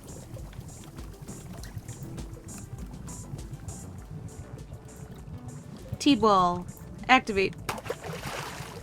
Okay. A minimum, I know T-ball.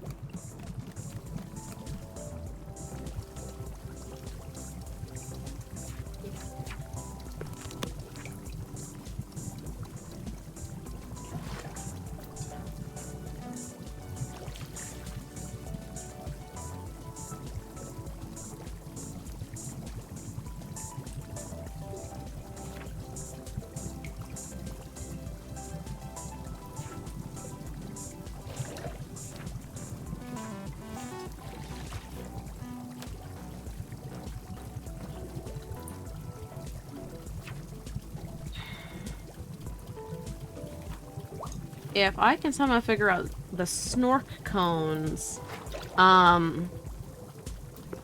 because that, I think, is what I'm gonna need, actually. Based on it saying that it relieves pain. I don't know how to make that. Like, straight up, I don't know how to make that.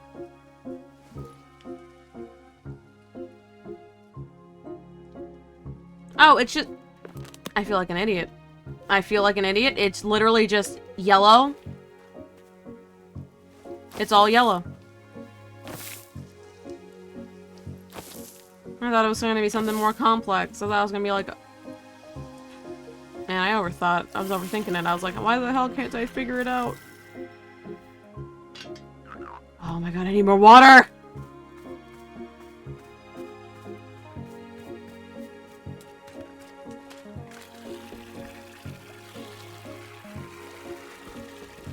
Man. I must water the plants. This is my duty.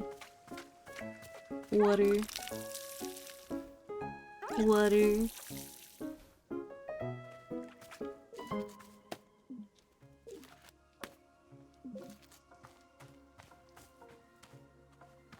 Check it out. I'm in the car. Like carpet. Carpet. Carpet. Hell yeah, another mug. Mug moment.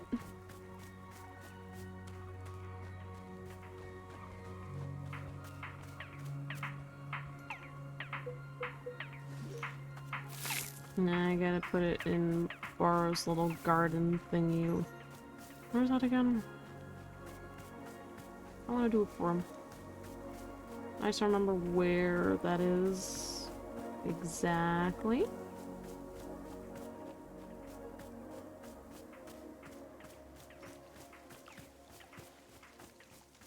Oh, there we go.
Just for you, Borrow.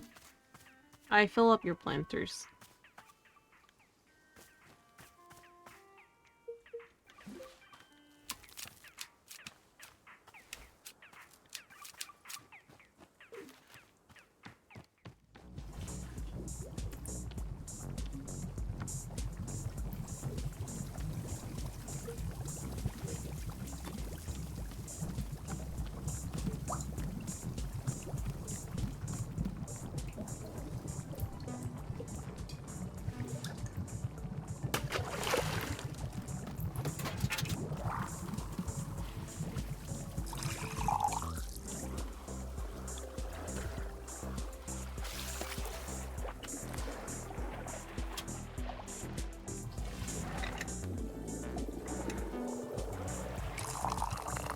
There we go.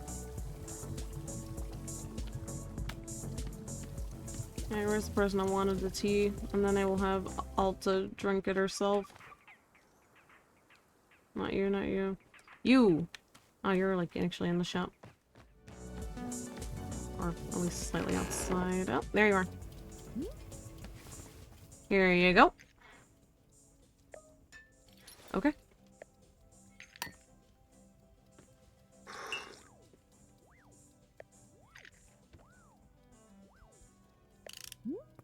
Did it help with the pain? Yes. There's a calming in my chest. The pain is quieting. Not gone. Never fully gone. Just a little quieter. Yes, this is good. Thank you. What about taking your mind off the pain? There are new thoughts now, yes. I'm thinking of Trellin. Not a kind person, someone quite unpleasant. Oh, I'm sorry. No, it is good to think of this. Better than chest pain. Yes, I am glad for the distracting thought, thank you. This is good. I am glad to have it, this cup of tea. I must do something in exchange. I will make you something as a gift for the tea. A wind chime, yes. I will build a wind chime for your shop. Is this acceptable? Yes. Okay, I will take a moment. I will return. Okay.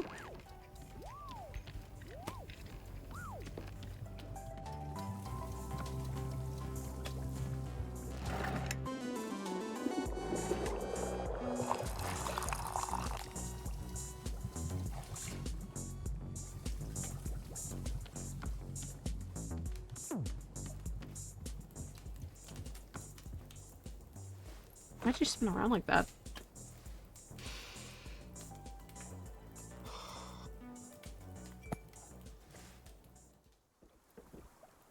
When I was a kid, I ate jerky for breakfast every morning.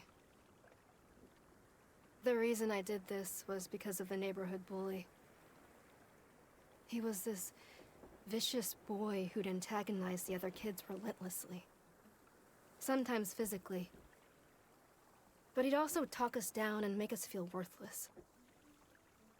One time, he beat on another kid so badly he went to the hospital. And all of us knew who'd done it, but we were too afraid to speak. The fear he inspired in me was like nothing I'd ever known. The bully was always eating jerky for some reason. And pretty soon, without my even realizing it, I began to eat jerky for breakfast every single day.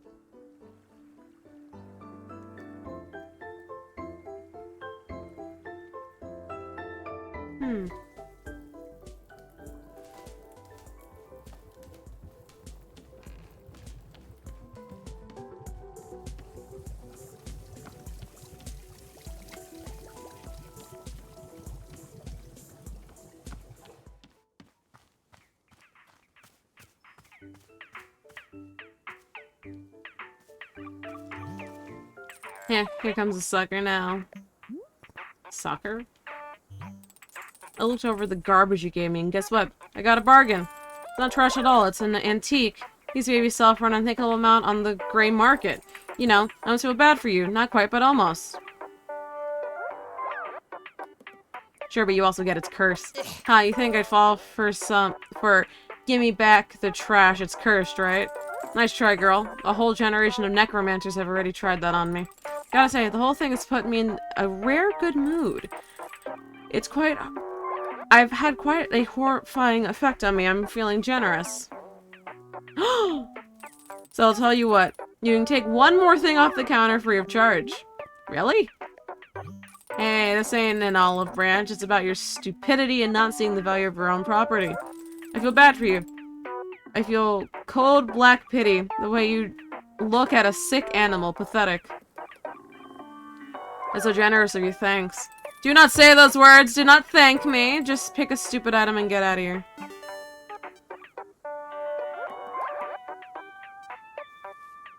Square mug. Plant home.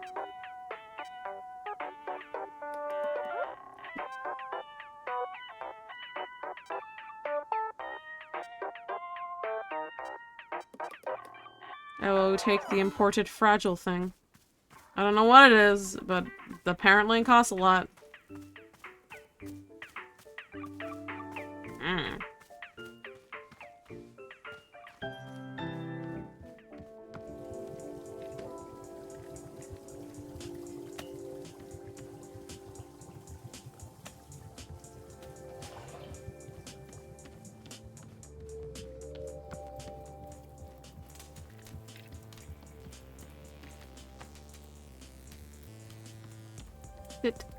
Stop blocking me!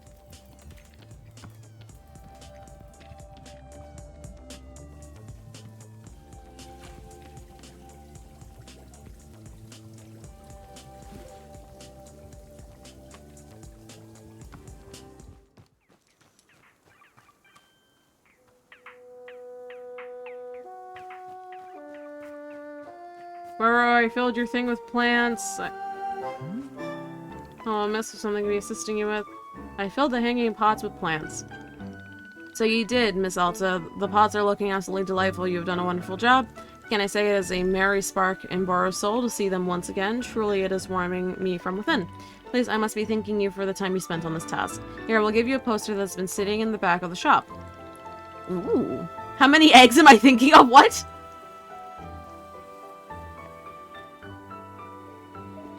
What's the premise of the show? The premise was being quite simple. Contestants are attempting to guess how many eggs the host is thinking of. And yes, every episode was an unbelievable roller coaster ride of drama and tension. You wouldn't believe the spectacle. Fortunes were made and lost on each episode. Blood was often literally spilled. tears were more or less guaranteed. Most episodes saw a romantic relationship either begin or end. Miss Alta, words cannot convey how riveting the show was. And yet, cancelled after 2 seasons. A tragedy. Apparently there were too many complaints about the amount of nudity in the show, even though all of it was blurred. Nevertheless, how many eggs am I thinking of will always be a fixture in Burrow's heart. I think you'd have done well in the show, Burrow. I agree, in fact, I applied many times to be a contestant, but always rejected. Perhaps I did not sell my egg-guessing abilities well enough. It is one of Burrow's only regrets. But the show is in the past, and now all we have is this lovely poster. Please, won't you take it? Yeah, sure, why not? I'm sure you will find a home for it in the shop in no time. And thank you again for your help with the pots. Thank you, Burrow. Really cool, Burrow. Let me hang this up, Burrow.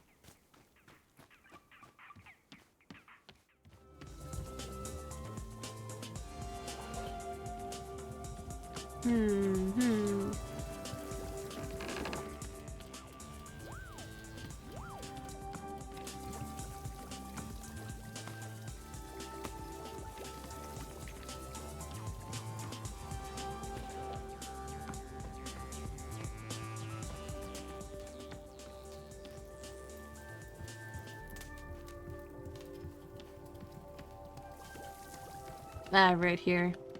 Perfect. Ah, damn, they really are tracking me down. Warrior Alta, a thought has now occurred to me. I have had a bit of time to rest and to recover, and I am feeling wonderfully restored. Please, won't you spar with me a bit? You would do me an incredible honor. In fact, there is a new form of approach that I've been developing, which I wish to show you. To think, I would get to share my techniques with the great warrior Alta. I could not have dreamed. What do you say? Right here in the clearing would be just fine.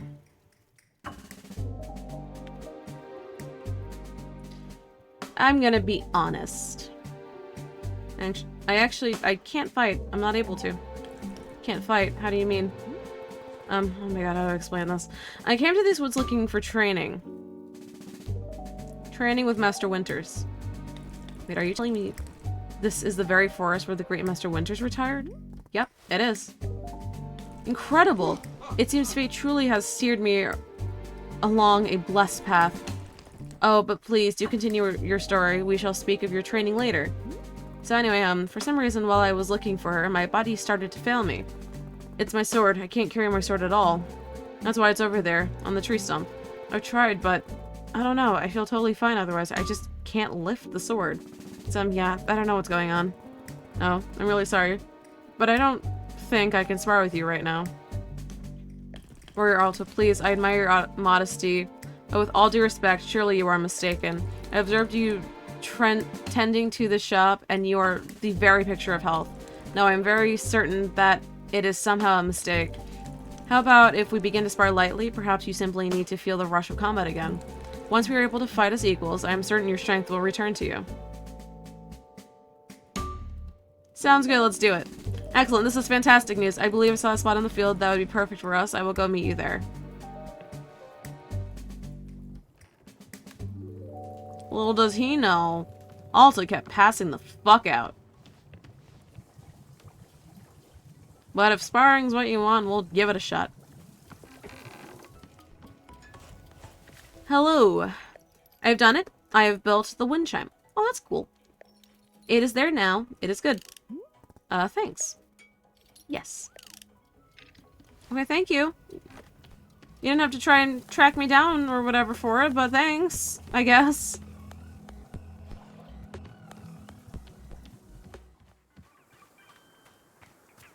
Oh, what do you want now? Hey, Nana, anything you need? Anything I need? You bet you're behind there's something I need. I need respect. I need devotion. I need proper cult-like worshipping. Why do these seats have these little coin thingies on it? And they're not of Nana's phase. They just look like the yellow... Okay. I need everyone except me to chill the hell out for once. Weird, I need all those things too. No, you don't. You just think you do because my aura is so commanding. People lose themselves staring into the eyes of greatness, kid. Don't let that be you. Thanks, Nana. I definitely don't feel any more useful than before. Don't be useful. Dumpsters are useful, and nobody wants to be around a dumpster. Actually, speaking of which, let me pawn some of my garbage off to you. I picked up these seeds a few days ago. Turns out they're all defects.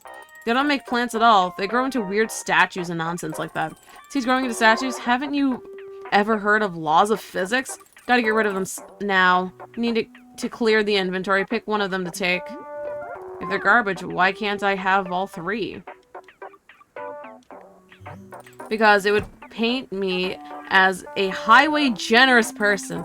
Even one piece of trash is almost too good for you. Let alone three. You take one of them off my hands and I'll be grateful. Oh. Cosmic Orb? Tribute to Bugs, Cosmic Orb, or Pluffin of Marble. I kind of want the Cosmic Orb. I'm feeling the orb. So I'm doing the orb. The Cosmic Orb. Ooh, this can only be outdoors, eh? The Cosmic Orb. Cosmic Orb. Where to plant it? Where to plant it?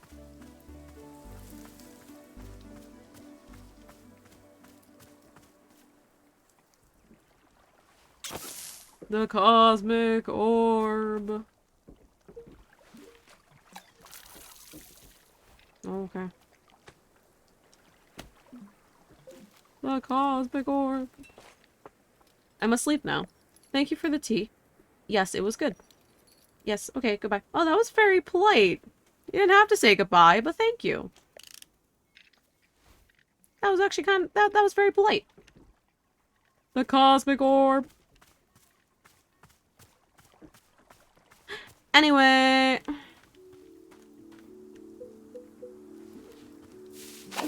Yeah. Okay, I saw a lot of those twig things piling. Why are so many of these growing?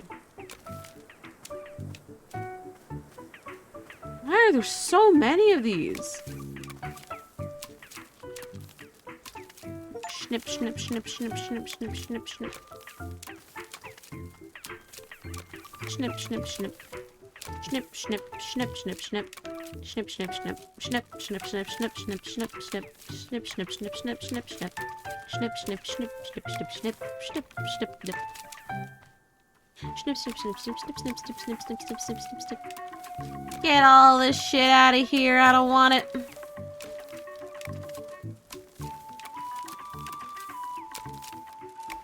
There's so many of them just grow right there.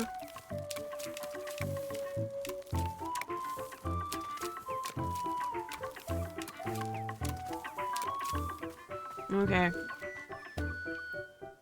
Random photo. Random mug. And another seed.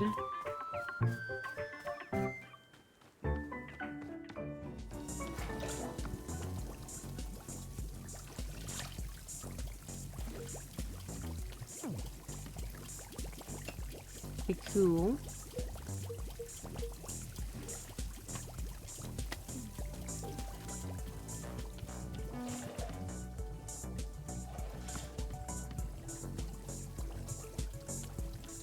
Alright, I wanna put away the photo. Photo's been.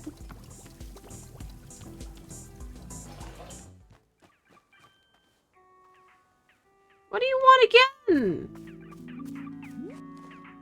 Hi, Nana. How's business? I bet you'd like to know. I won't fall for your mind games. So what are your plans for the future? Plans for the future? What is this? Community college? Listen up, Missy. I'm here and now kind of gal.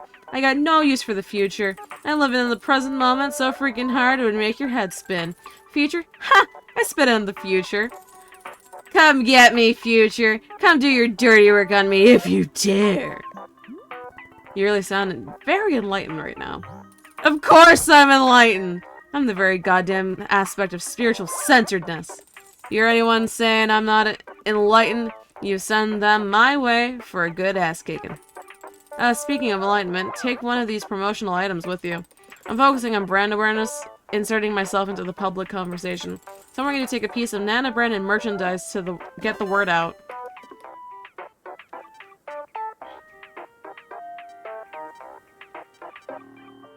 I'm grabbing the world's best saleswoman. Put the baby somewhere all your friends will see. It will be influenced by it.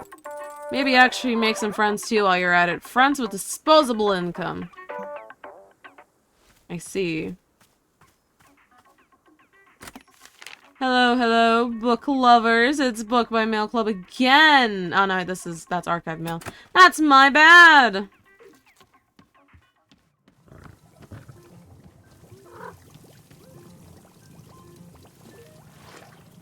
Yeah. That's where it'll go.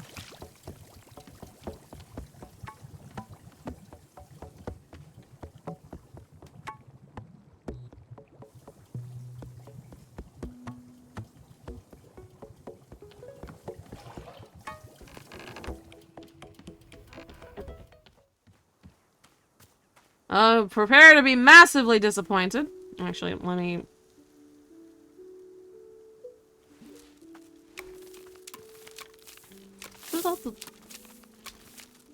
There's so many of these.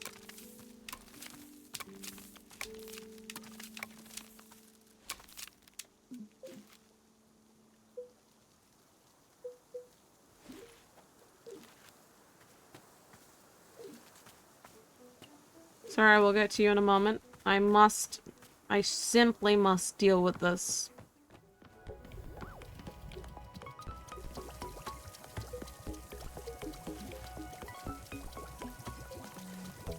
Nah, that's the one.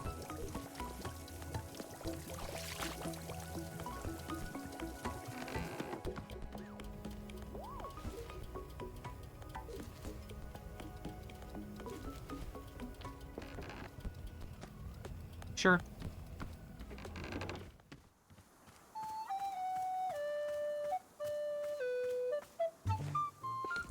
There you are, Warrior Alta.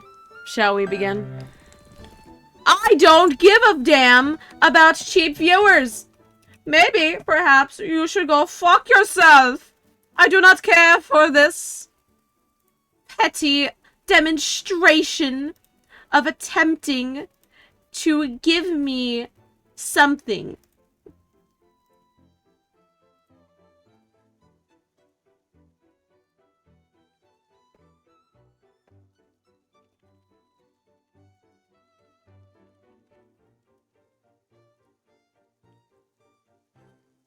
I will block the user and ban them from my realm. I will do the jazz hands in just a moment. I must simply do something. Real quick. Banned. Anyway, here's your jazz hands that you've been waiting for. If it'll... Wait. Come on, hands. Come on. Oh, my camera's not picking it up. No. No. Wait. Wait a minute. Hands. Pick up. No. My hands. They're not detecting. No. Oh my god, my hands aren't detecting. No, no, no, no, no, no, no, no, no. Unplug. Replug my hands. Come on. Detect. There we go. Come on. Come on. Come on. It really ain't a Twitch stream without technical difficulties, huh? I'm trying really hard because it doesn't want to do it. Okay. I hope that was satisfactory. Okay. Anyway, back to the game. How my body and mind have longed for this, I will say a brief blessing before we begin. To fight is to bring one's true self to the forefront. Let us meet here as equals to test and push one another. I will bring my best, truest self, and I hope you will too. In this, all things are well. Okay, I am ready now. How would you like to begin? Shall we warm up with some stance training? Or would you prefer to go right into approaches? I shall defer to you. Oh, Warrior Alta, are you okay? Yeah, I just, I think we should stop. Are you sure? We've only just begun. Surely this is normal queasiness of the body warming itself up, the stirring of excitement. Yeah, you're probably right. You've been a little out of practice from tending to the tea shop, that's all. Yeah, you're right. Let's keep going. Very good. I will ready myself and begin at your command. Please speak the word when you wish to commence. Yeah. Okay. Is everything okay? I might need to sit down. I'm just a little, I'm just...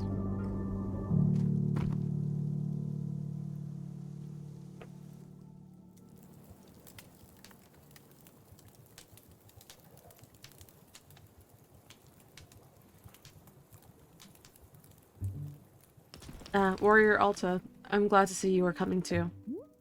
Oh. Please do not worry. You were only unconscious very briefly. Are you feeling okay? Ren, something is wrong with me. I haven't been able to fight or to travel. I keep passing out. I want to spar with you so badly, but I can't.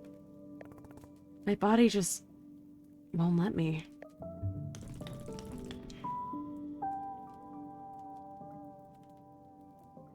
I just need a quick second. There we go. But what is the reason for this, milady? What caused it to happen? I don't know. It just started happening. I don't know why. I feel so weak. I feel pathetic. Warrior Alta, you are too modest. You say that you are weak, yet I can see an undeniable passion in your eyes. The fire in your heart, it is indomitable, no matter the current circumstances. No. There's simply a misunderstanding. Your heart is testing you, and you must be brave. My heart has nothing to do with this, Ren. I literally can't lift my sword off the ground. Do you understand what I'm saying? Yes, I understand. A tremendous setback has crossed your path. But our setbacks define us. We are our truest selves when we are being tested. This is the test of your determination, of your will. You must not give up no matter the cost. Please do not give up on the warrior spirit. But...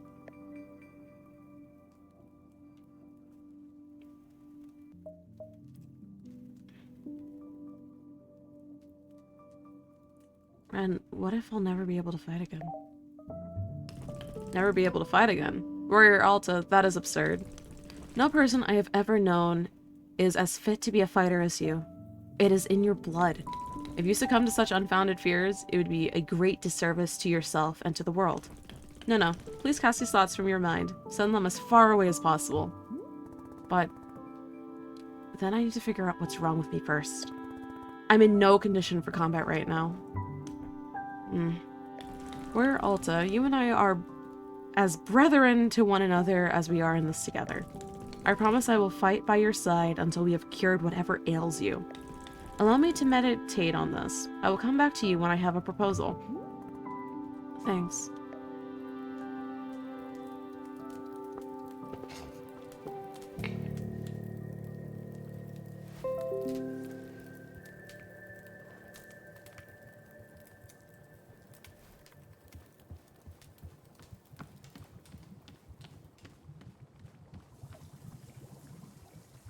Man.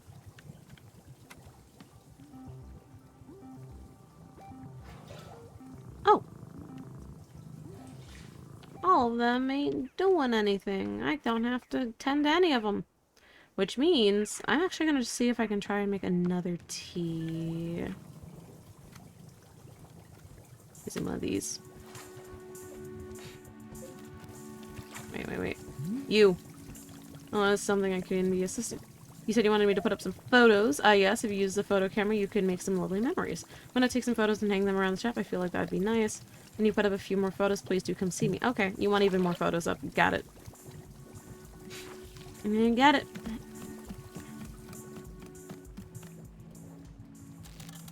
Oh, the lever crunk.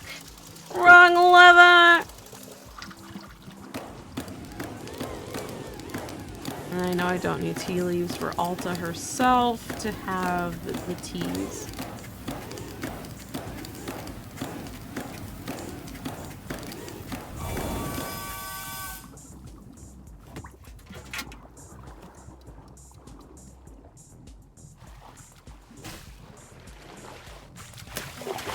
That looked like a bean? Huh? Random bean customer? Little guy?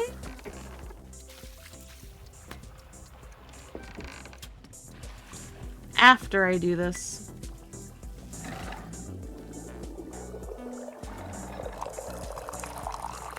I also want to try making tea with just the seeds. Because I realized that, like, there is... Like, I should be able to do that. I just haven't tested it yet. And let's see what this reminds Alta of.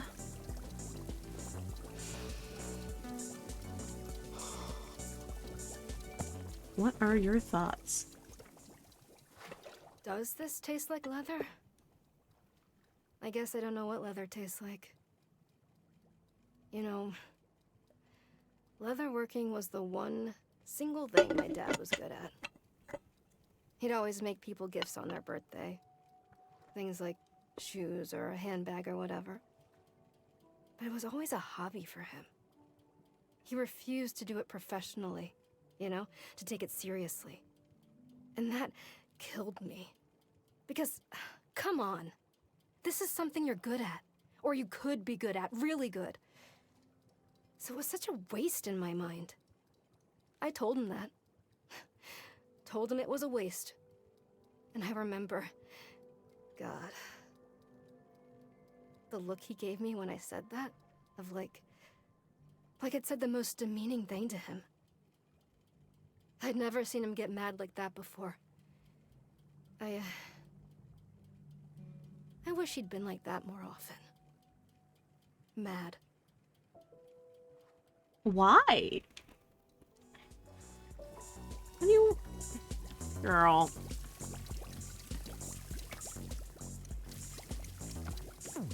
Okay. The next cup of tea I will attempt is making one out of the seeds. Because I imagine that's something I can do, but I just haven't tested it yet. Or I just haven't really thought of it this far. So I am curious. Pulling's a lever.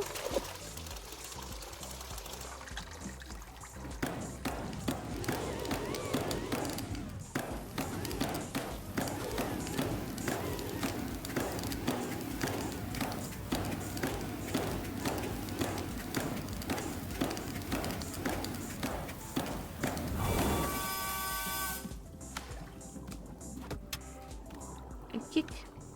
And then I go here. And then I will choose this seed because it's the most abundant. And then I will do that. And I will come down the ladder.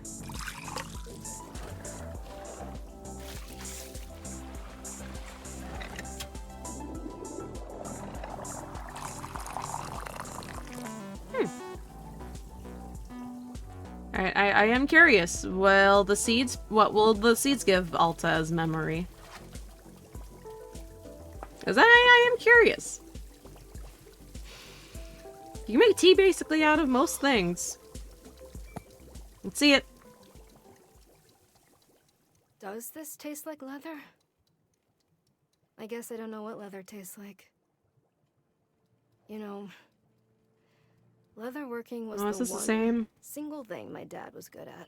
Damn, I think this is the same. He'd always make people gifts on their birthday. Things like shoes or a handbag or whatever. But it was always a hobby for him. No, alright. So the seeds won't give anything new, it seems like.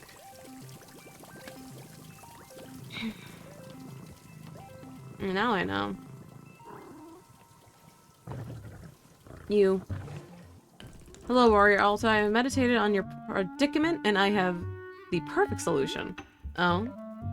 Surely you know by now that these woods are not ordinary. They have a power deep within them. The force changes people, it pushes them, and shows them what they are meant to see. I came here for my own betterment, to be shown the next level in my training.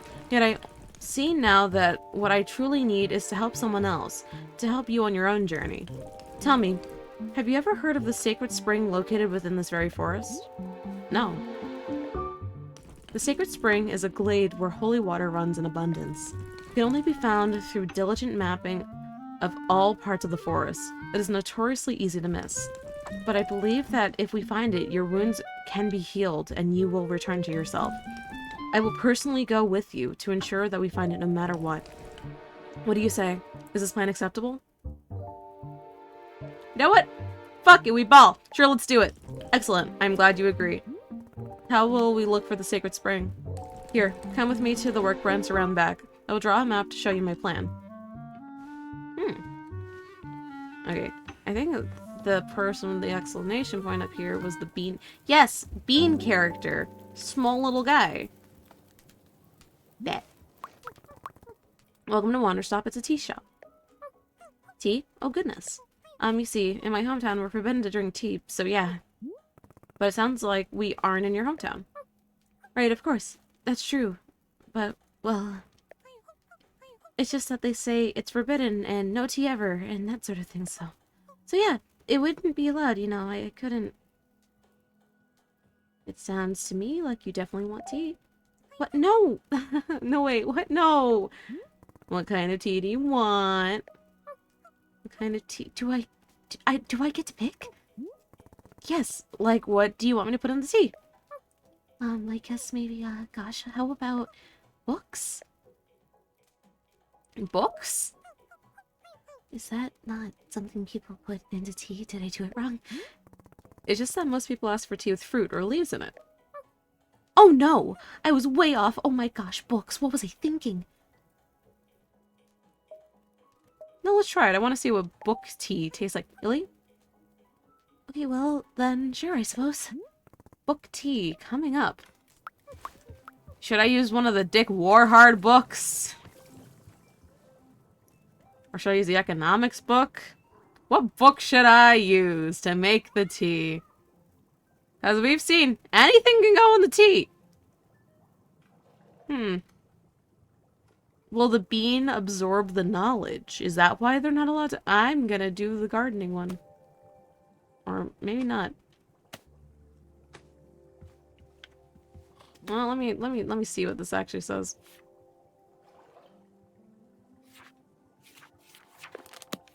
It's only 5 pages. Welcome, reader, to the vast, strange, unfathomably beautiful, unfathomably terrifying world of economics. If you picked up this book, it's because you've made the decision to dedicate your life to the study of economic theory. You've chosen well. My name is Professor Currency, and I will be your guide on this multi-volume dissection of the many fascinating facets of economics. First,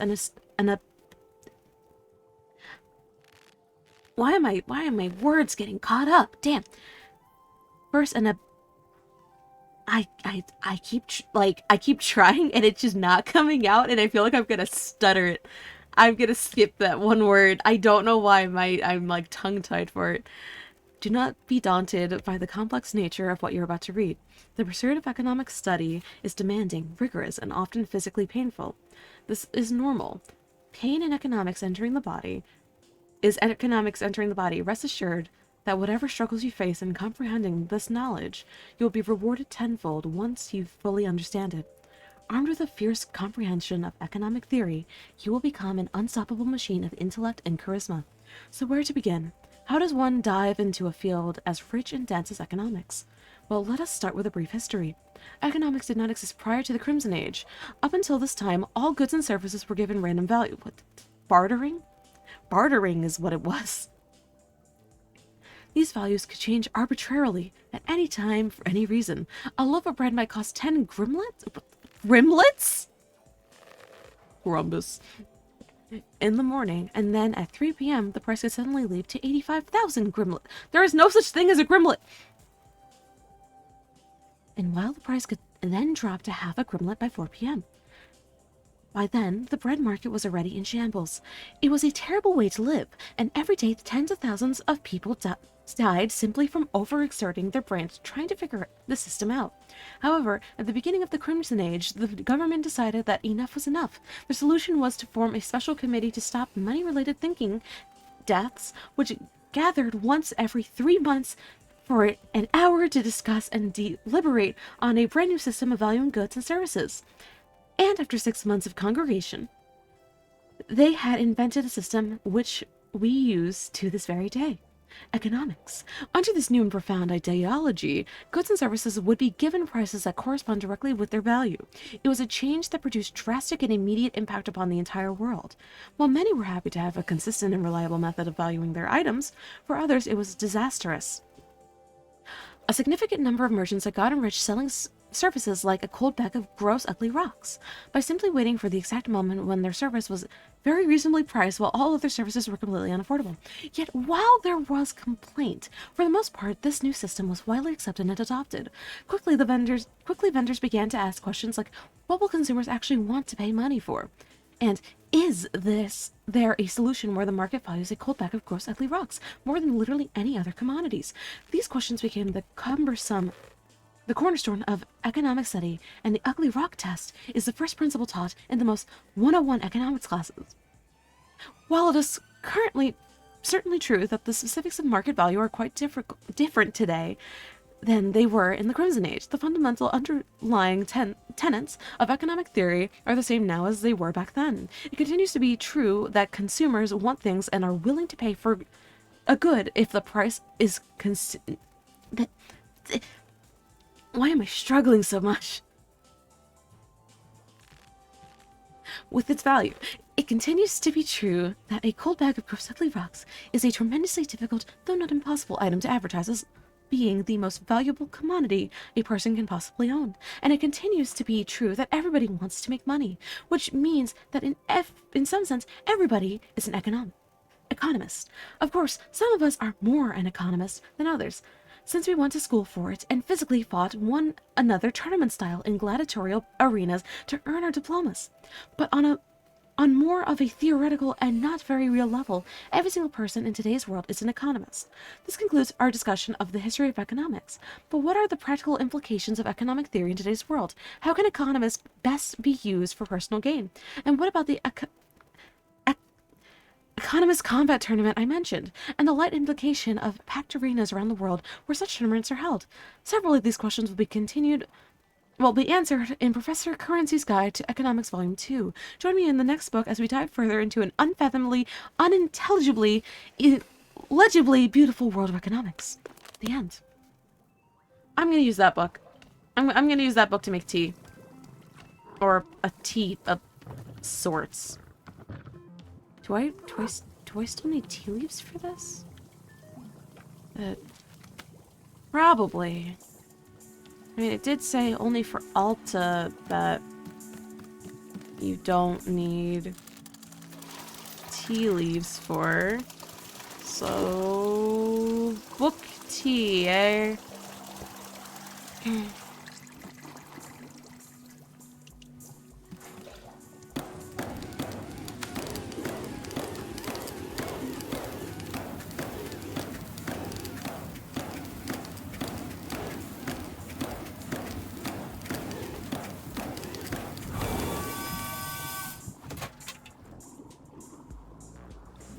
The tea ball. The tea. The book. What? What? Okay. Continue.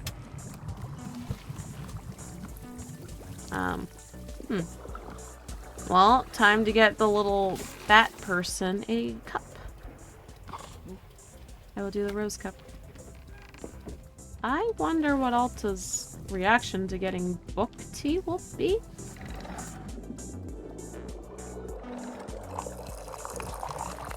Book tea is, something. Here you go, bat person. Here's your book tea. Here you go, book tea. Okay. Aw, that's cute.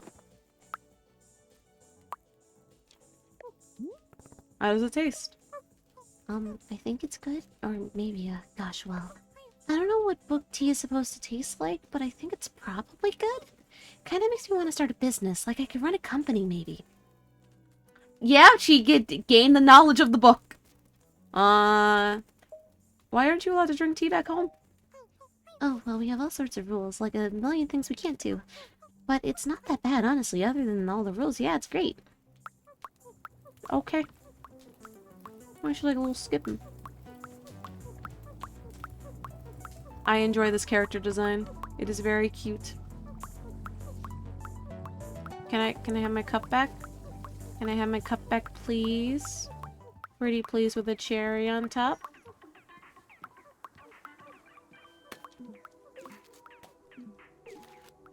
Can I pretty please have my cup back? Pretty please. Thank you. Bye.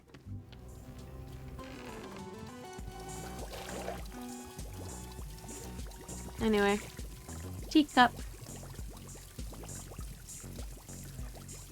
Teacup. No, wait, shit, no! Not that. Teacup. Teacup. Teacup, teacup, teacup. Teacup. Teacup. Carpet. Carpet. Carpet. Carpet. Carpet. Check it out. I'm in the car. Like carpet.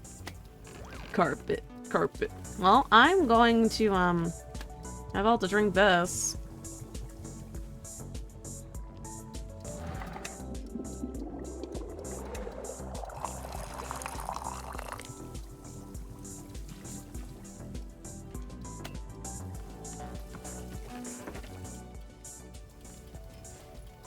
Alright. Alto, what are your thoughts on, book tea? The fact that anything can be made of cup tea. It's just tea with books in it. This tastes like nothing. There's no flavor whatsoever. Yeah, definitely not a secret recipe. That customer has just never had tea before.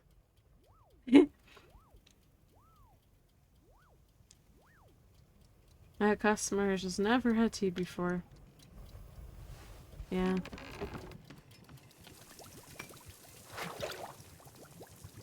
Silly little tea. I'm gonna strain it.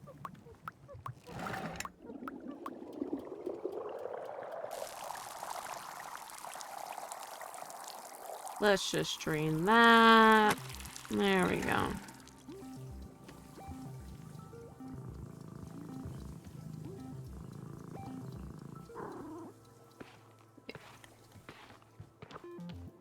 Is the little guy still here? Oh my god, the little guy's still here. You skipped off and then you came back. What are you doing back here? Silly little guy. Anyway.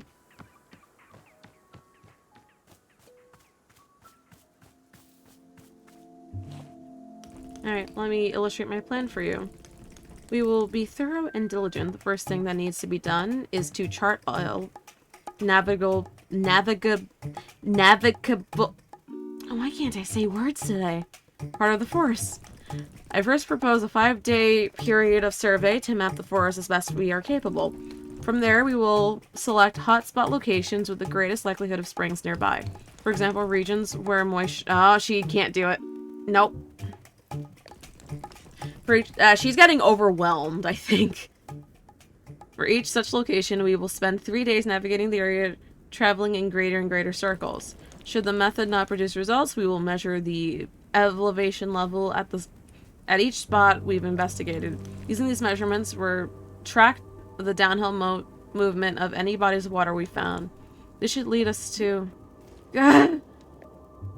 Warrior Alta, what is the matter? My head, oh my god, my head hurts. Stop talking, stop talking. What happened? What did I say? Ren, this... I can't do this, it hurts. This is hurting me. This plan, everything you want me to do, it's hurting. Why does it hurt you? Please tell me what the issue is. Barf says he thinks I'm exhausted. The man who looks like he'd lose a fight with a stabler, not really taking his opinion seriously.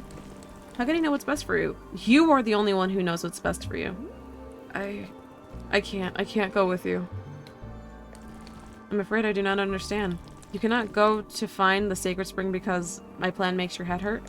I'm tempted to believe you are now making a joke at my expense. No, it's not that, Ren. I'm sorry. Something is telling me not to do this. I feel like I need to stay here. I don't understand why. I just have a really strong feeling. If I even think about doing your plan, it hurts until I can't breathe. I need to stay here for right now. Just for a bit. Maybe later I can go with you. Warrior Alta. It is as though I do not know you at all. You, the strongest, fiercest, most fearless human I have witnessed in my lifetime. You who could be intimidated by none, who trained yourself into near immortality. When confronted with adversity, you've reduced yourself to an invalid, sitting here doing nothing. To say I'm disappointed is an incredible understatement. You think I want this? You think I want to be here right now? I do not need to think it, because you've told me so yourself. I want to go out and fight. Something is stopping me. As I said, you resign yourself to complacency. Ren, please. Please, I need you to understand. I'm trying. I'm trying my hardest. I'm trying. Warrior Alta, I do not believe that you are. And I'm sorry if this sounds uncompassionate, but I feel it is my responsibility to tell you.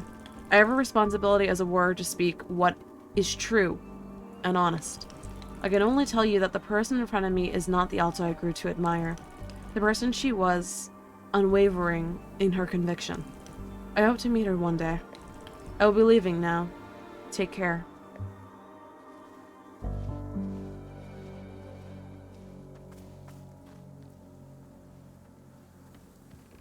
Laurel.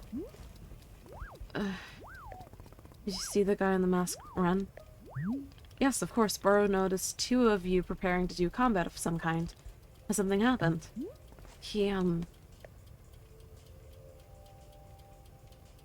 I wasn't the person he wanted me to be. Ah, I see.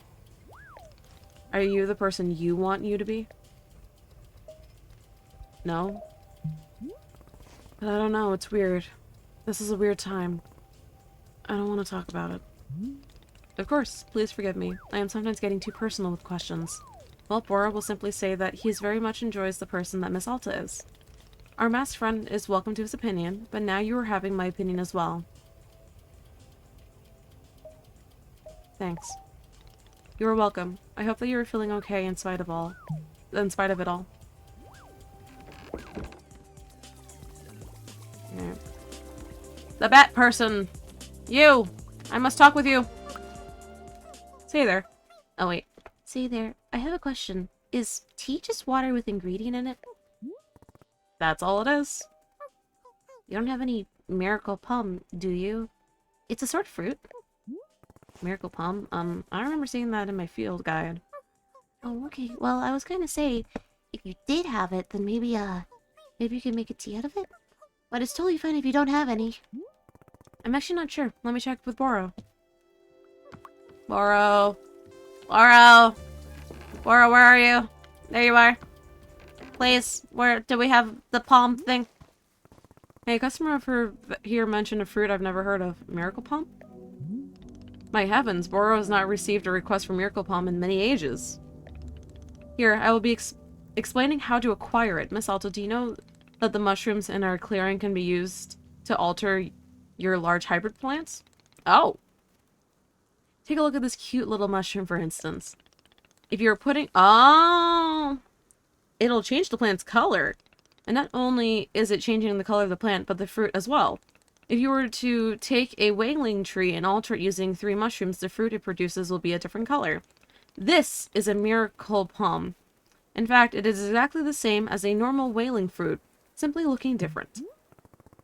If it's the same fruit, why do the customers refer to this one as miracle palm? Regional differences.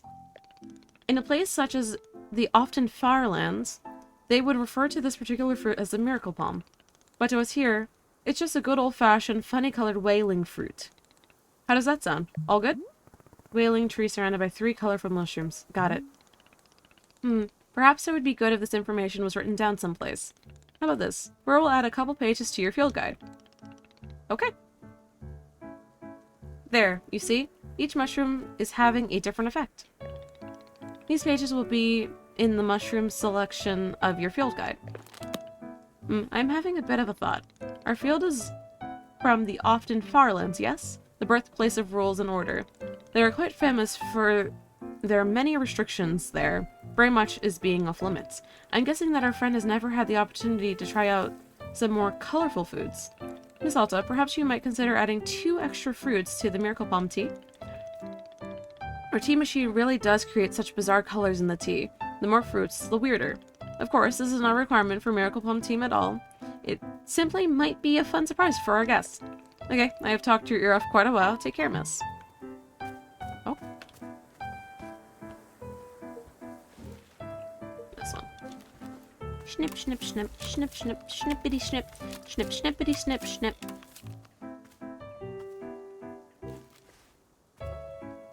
Stash. I pick up. I got a trinket. It's a little bear. So, oh.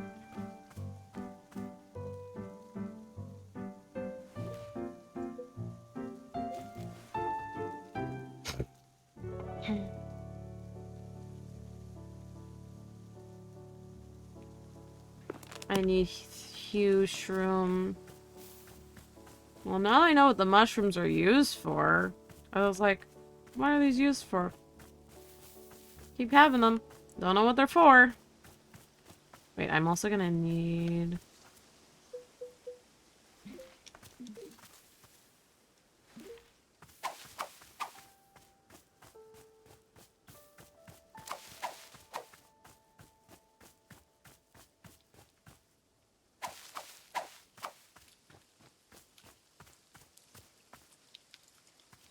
Aha. Well, that's one.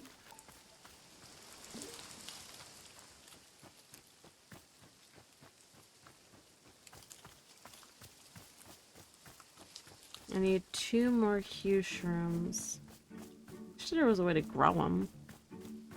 I'll make it things a little easier at least. Nope, none here.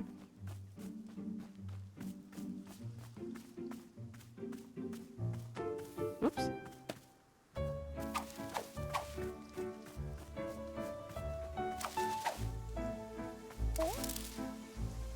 Okay, I'm gonna put that away. Shears.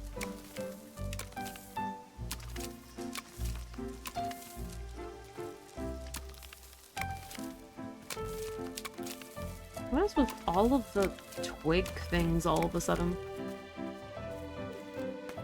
Little doll.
And I just can't do that one. Okay.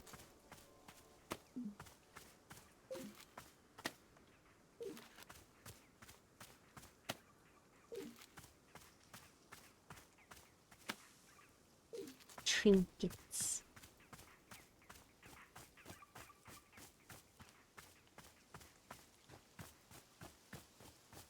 Okay, there's some more mushrooms.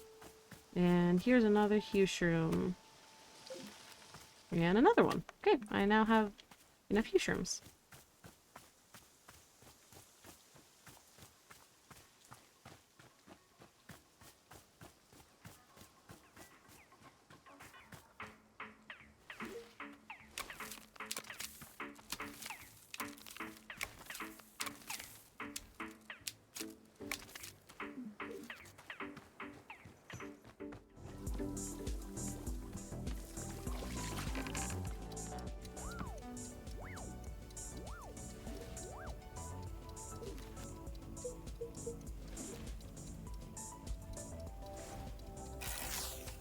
There.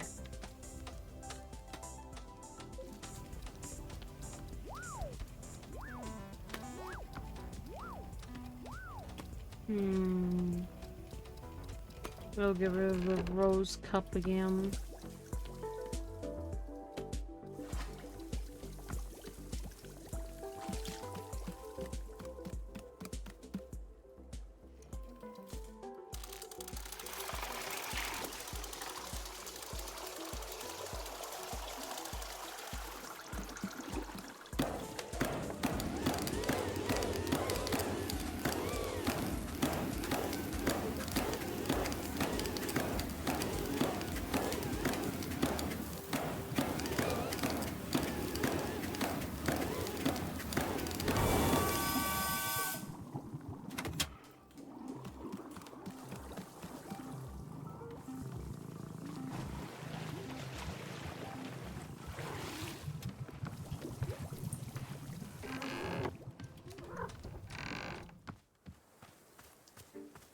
The next is a matter of seeing if I have a specific tree or not.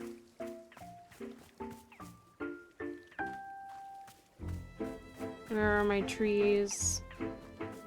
Did I lose it again? Ah, there we go.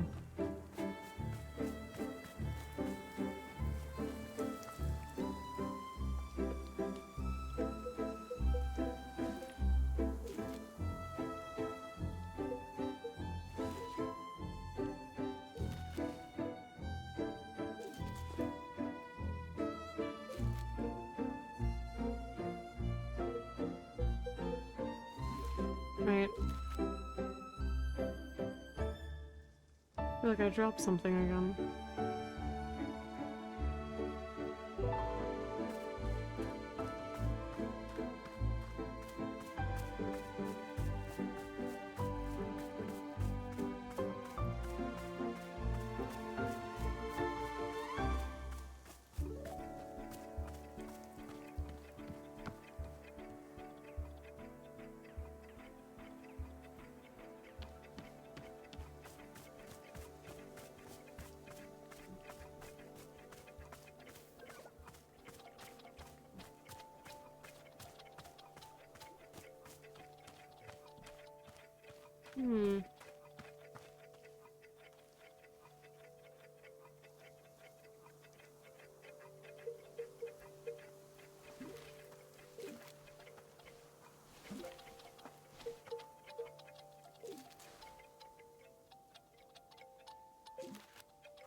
Hello?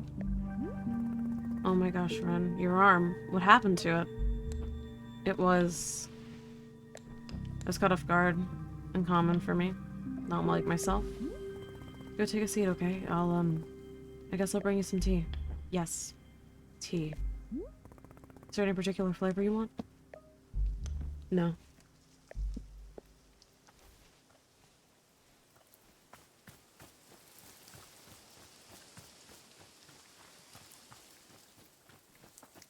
Yeah, I could have just... unless I put the Book of Answers back on the shelf. Because I was like, what was that again?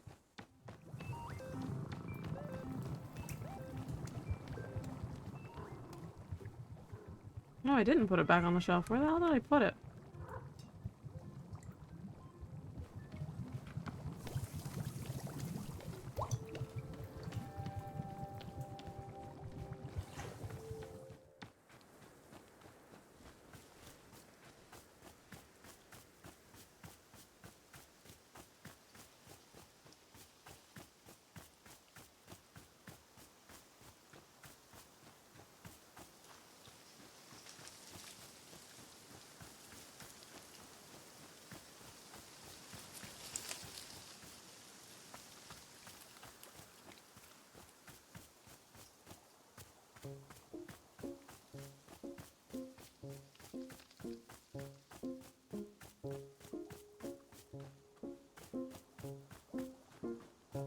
I could have sworn I didn't drop it, and I, like, literally cannot find it.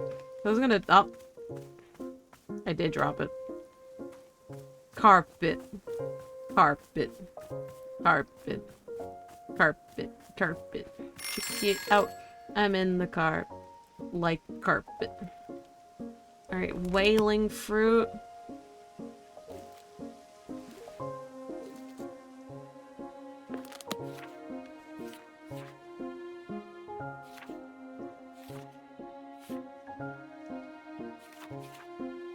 Mm.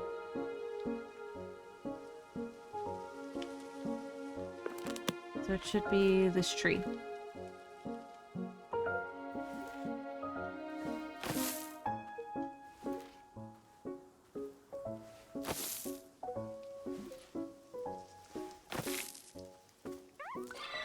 Hmm.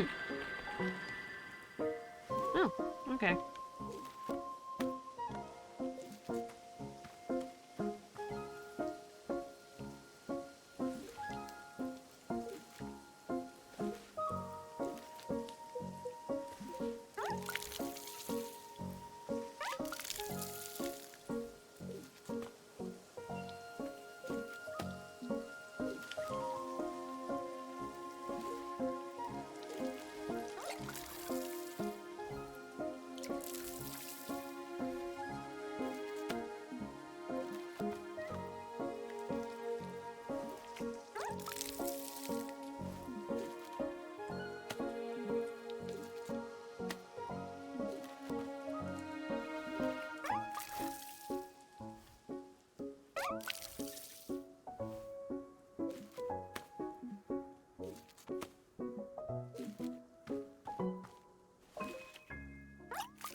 Shit.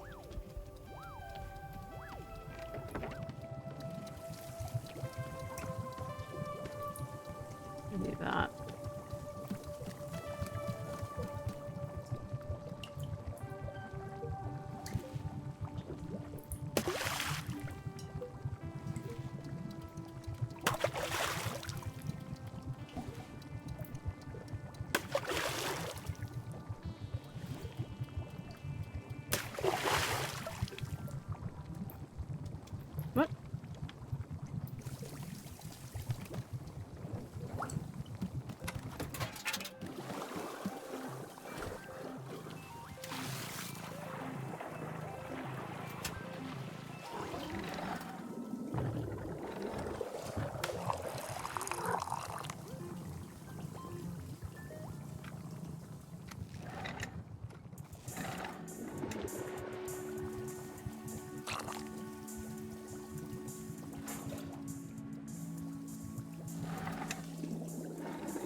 Here you go.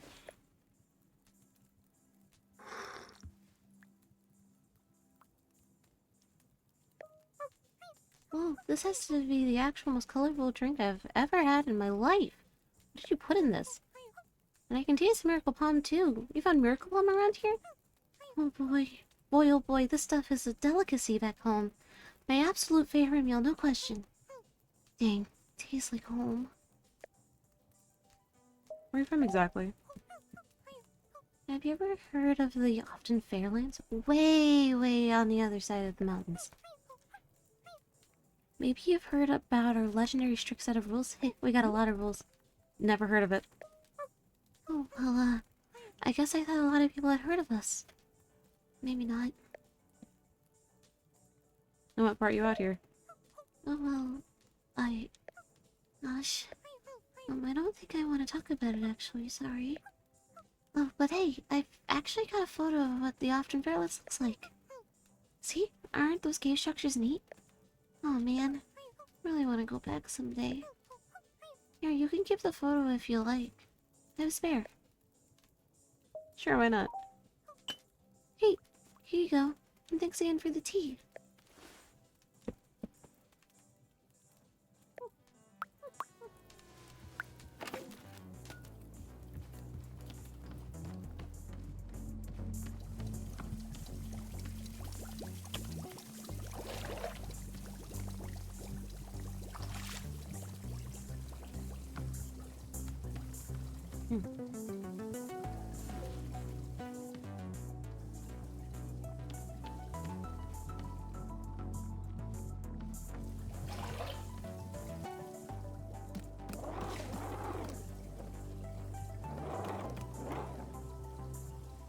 Here.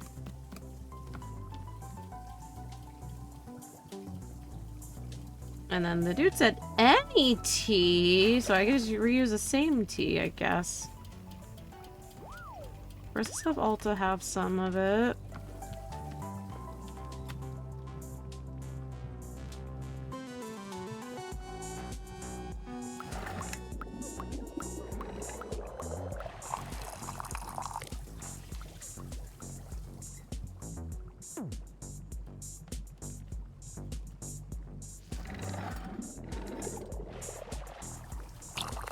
There we go. That's more like a full cup.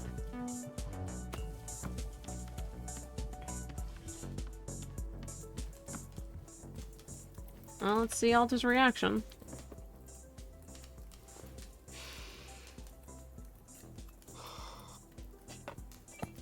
Let's see it. Who would I say has wronged me? I mean, it's weird because obviously I've fought all of these rivals. People who have tried to tear me down in all sorts of ways. And I do resent a lot of them. But bizarrely, my most vivid memory of being wronged was when I was 14 years old. My father came home from work, and he sat us down and told us that his job didn't exist anymore. We were going to move homes again. I was going to say goodbye to everything again. And it's like, he lost his job. That's what I remember. That he was weak. Why should I have to change my whole life around because he was too weak to hold on to something? That's how I felt at the time. Then, years later, I learned it actually hadn't been his fault at all. It was something totally outside of his control. So in theory, I should have been able to forgive him and move on, right? But I just... With every cup of tea that she has, it is another trauma dump.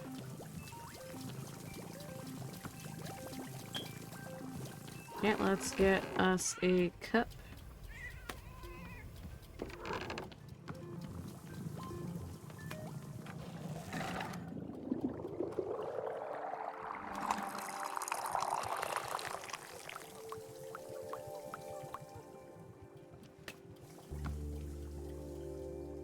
Oh, there he is. Here. anything tea. Here you go. I know tea won't really help much, but hopefully it feels good to drink. Now that I'm looking at it, I'm not feeling very thirsty. Do you need help with the wound? Does it need to be looked at? I've cauterized it, as per my training. It should be free of infection. The pain I can handle. What happened? I don't know we should talk about it. Are you feeling okay? I'm feeling not entirely well.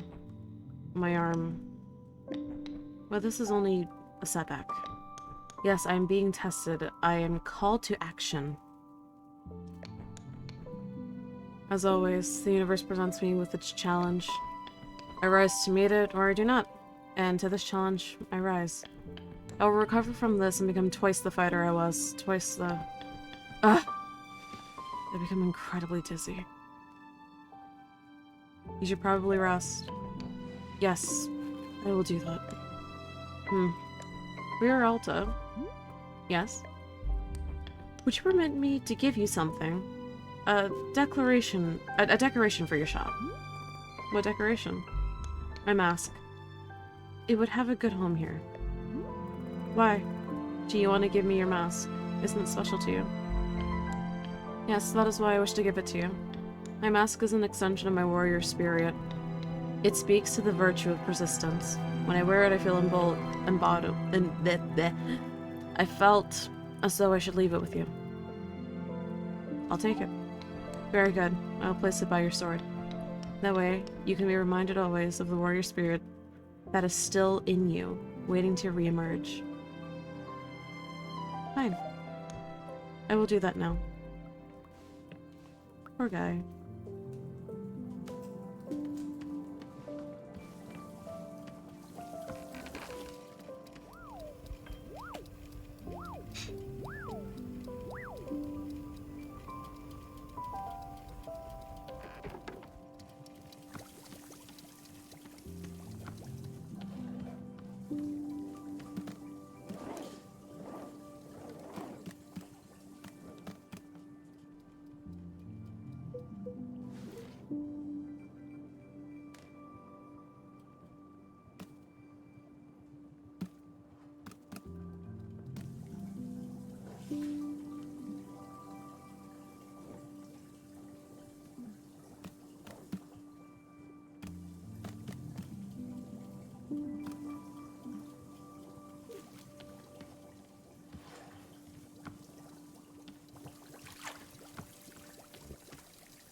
Trinkets. Trinkets. Little trinkets. Oh, you're packing up shop? You're packed up? You betcha. I've reached what we call market saturation. The customer pool here's tapped. I can read the writing. It's time for me to pack up and move on. Did you achieve all the business you wanted to achieve? Sales were, shall we say, unimpressive. But it's not all about sales. You know what it's about? Brand presence. These people know me now. I'm a fixture in their lives. They didn't buy anything, but they're thinking about me. That's the big picture. One day they won't be able to imagine life without the firm, profitable presence of good old Nana. This is called investing in the future, and you kids wouldn't know a thing about it. Oddly enough, I found her entertaining. I'll miss you, Nana. No, you won't. You're just confusing me for the fabulous service I offer. I've already left this place in my mind. You're just a husk to me now. Bye, Nana. Good luck. Have a safe trip. Don't dump your trite platitudes on me. I'll miss you. Come back soon. No! Oh, Nana. Entertaining Nana.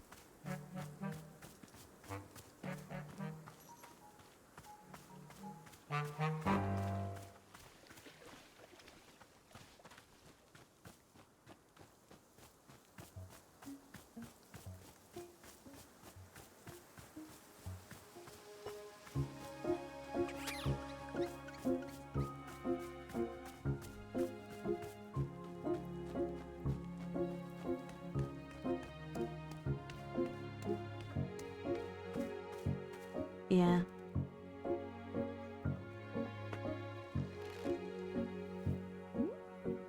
I still haven't rested enough. It's been forever. How much longer until I've had enough rest? What's it gonna take? Because of the mess. I hope that mess stays there.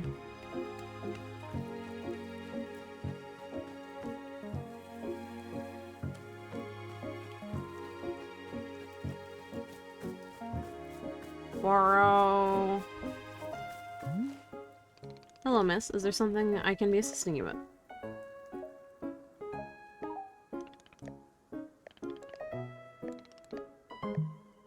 Hey, you want more photos? I'll give you more photos.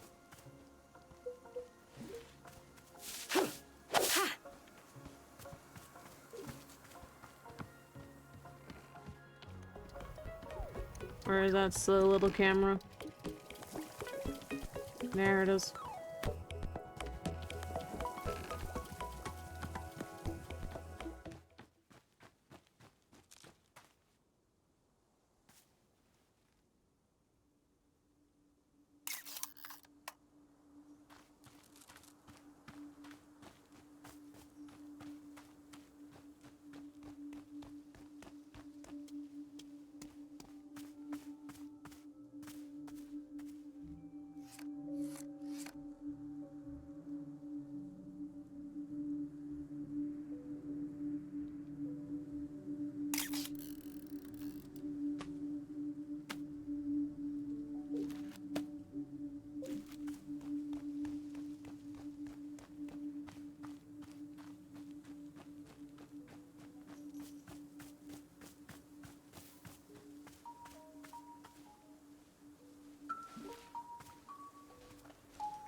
Need anything? Oh, are you not talking? Is this happening again? Okay, well, I'll go talk to Bora.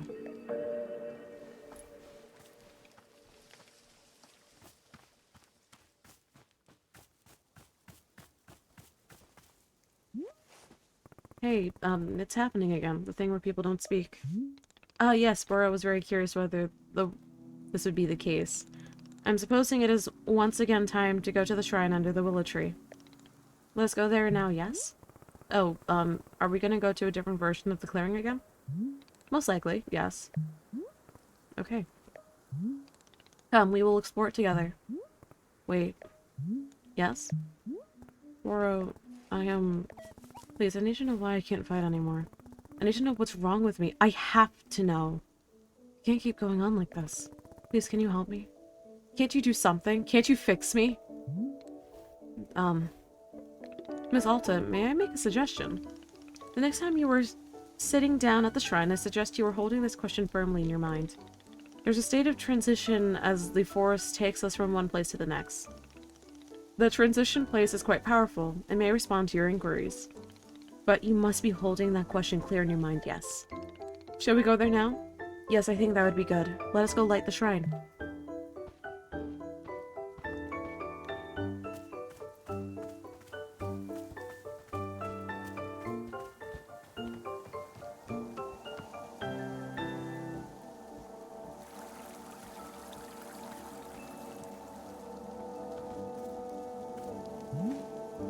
Here we are. I will light the shrine once more. And... there we go.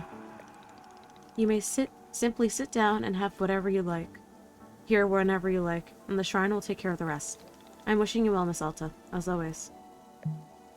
Goro is a good bean. Goro is good.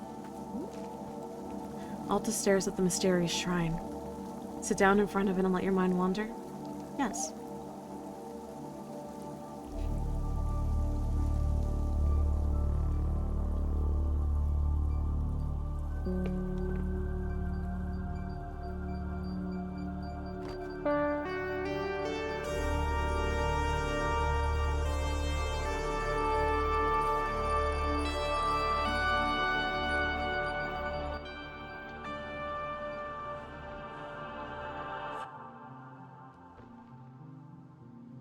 Where am I? My name is... I don't remember my name. Oh god, what's going on? Where am I? Someone please... Hello, miss. Goro? What pleasant fortune to pass by you in these woods. Would you care to take a seat with me? Excellent. It is good to be sharing your company. Goro, why can't I carry my sword anymore? What happened? What's wrong with me? There must be an answer. There must be. An answer, yes. There must be. Yes.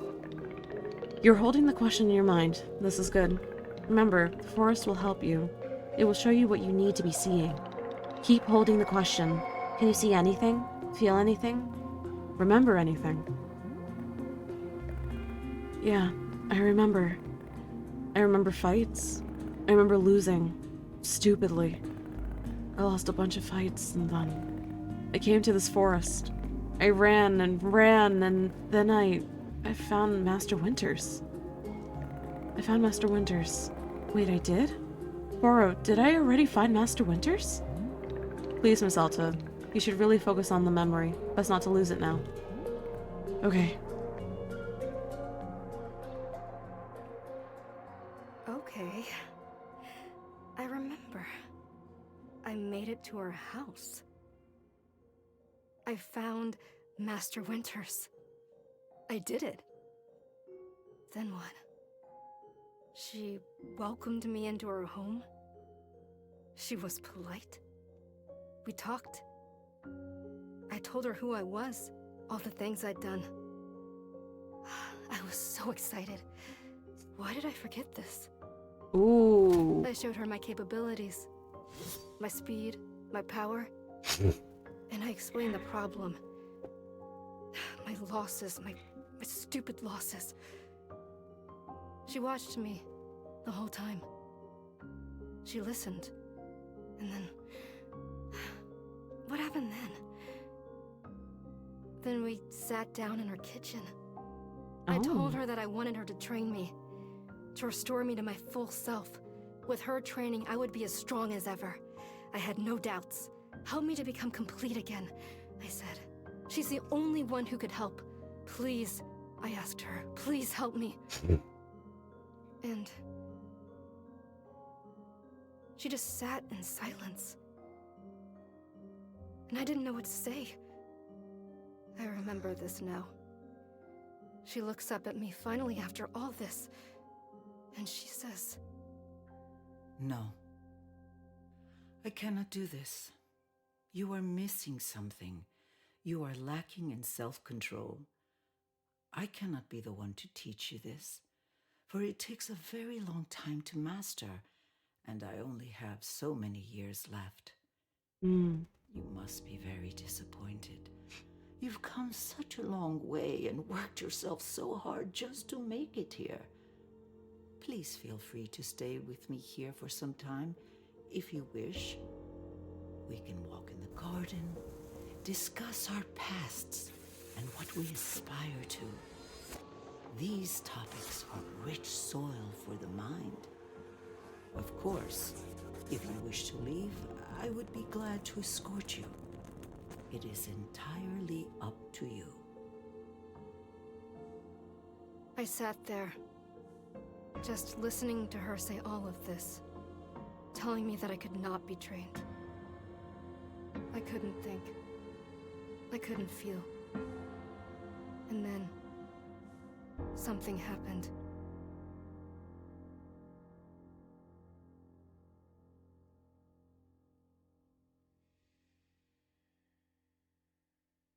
Hey, it's all right.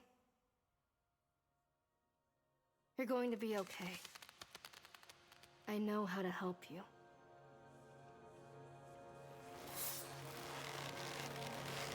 Oh, what did she do? Oh my god, what did she do?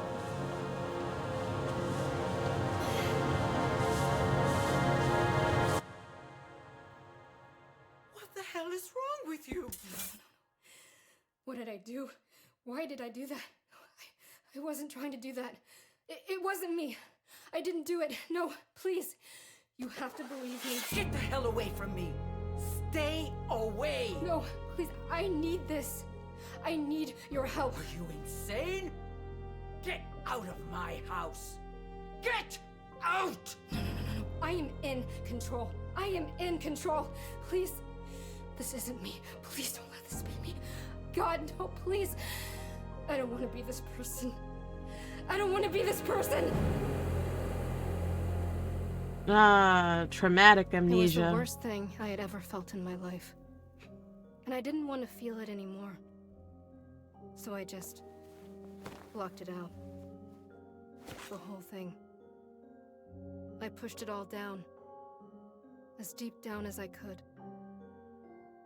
Like it never happened.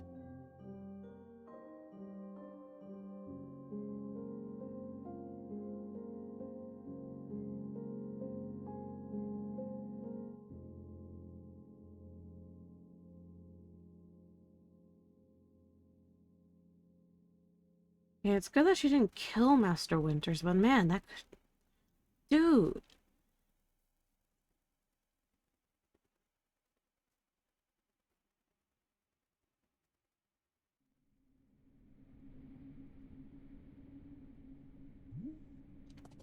I remember it now. I remember what I did. I attacked her. Ms. Alta. That was a very difficult memory to recall. I'm so sorry. Why? Why did I do that? I don't understand. She didn't... She was just sitting there. She wasn't doing anything. Is there anything Boro can be doing to help? Say nothing. Miss Alta, I will be close by if you're needing anything at all.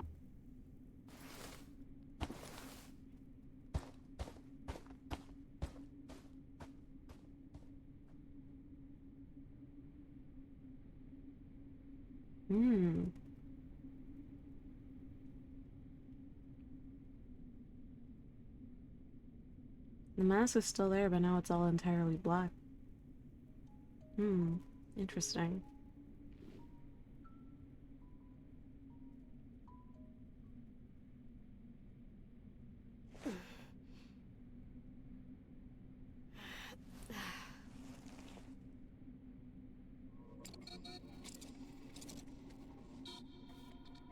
And now that I saw the autosave, I think that it's a good place to end it for tonight. Woof. Definitely a type of memory that I wasn't thinking that she was repressing. Definitely, I'll be trying to play more of this next week, most likely, but I imagine that we're towards the end of the game already. Man, that's something. But yeah, I will be heading off for the night. I hope you all had a wonderful time for stream today. I hope for people who are watching this after the fact, they have a wonderful morning, noon, evening, and night. Make sure you're drinking water, eating food, and just generally taking care of yourself. And I'll see you all next time. Bye-bye. Oh, come on. My hand.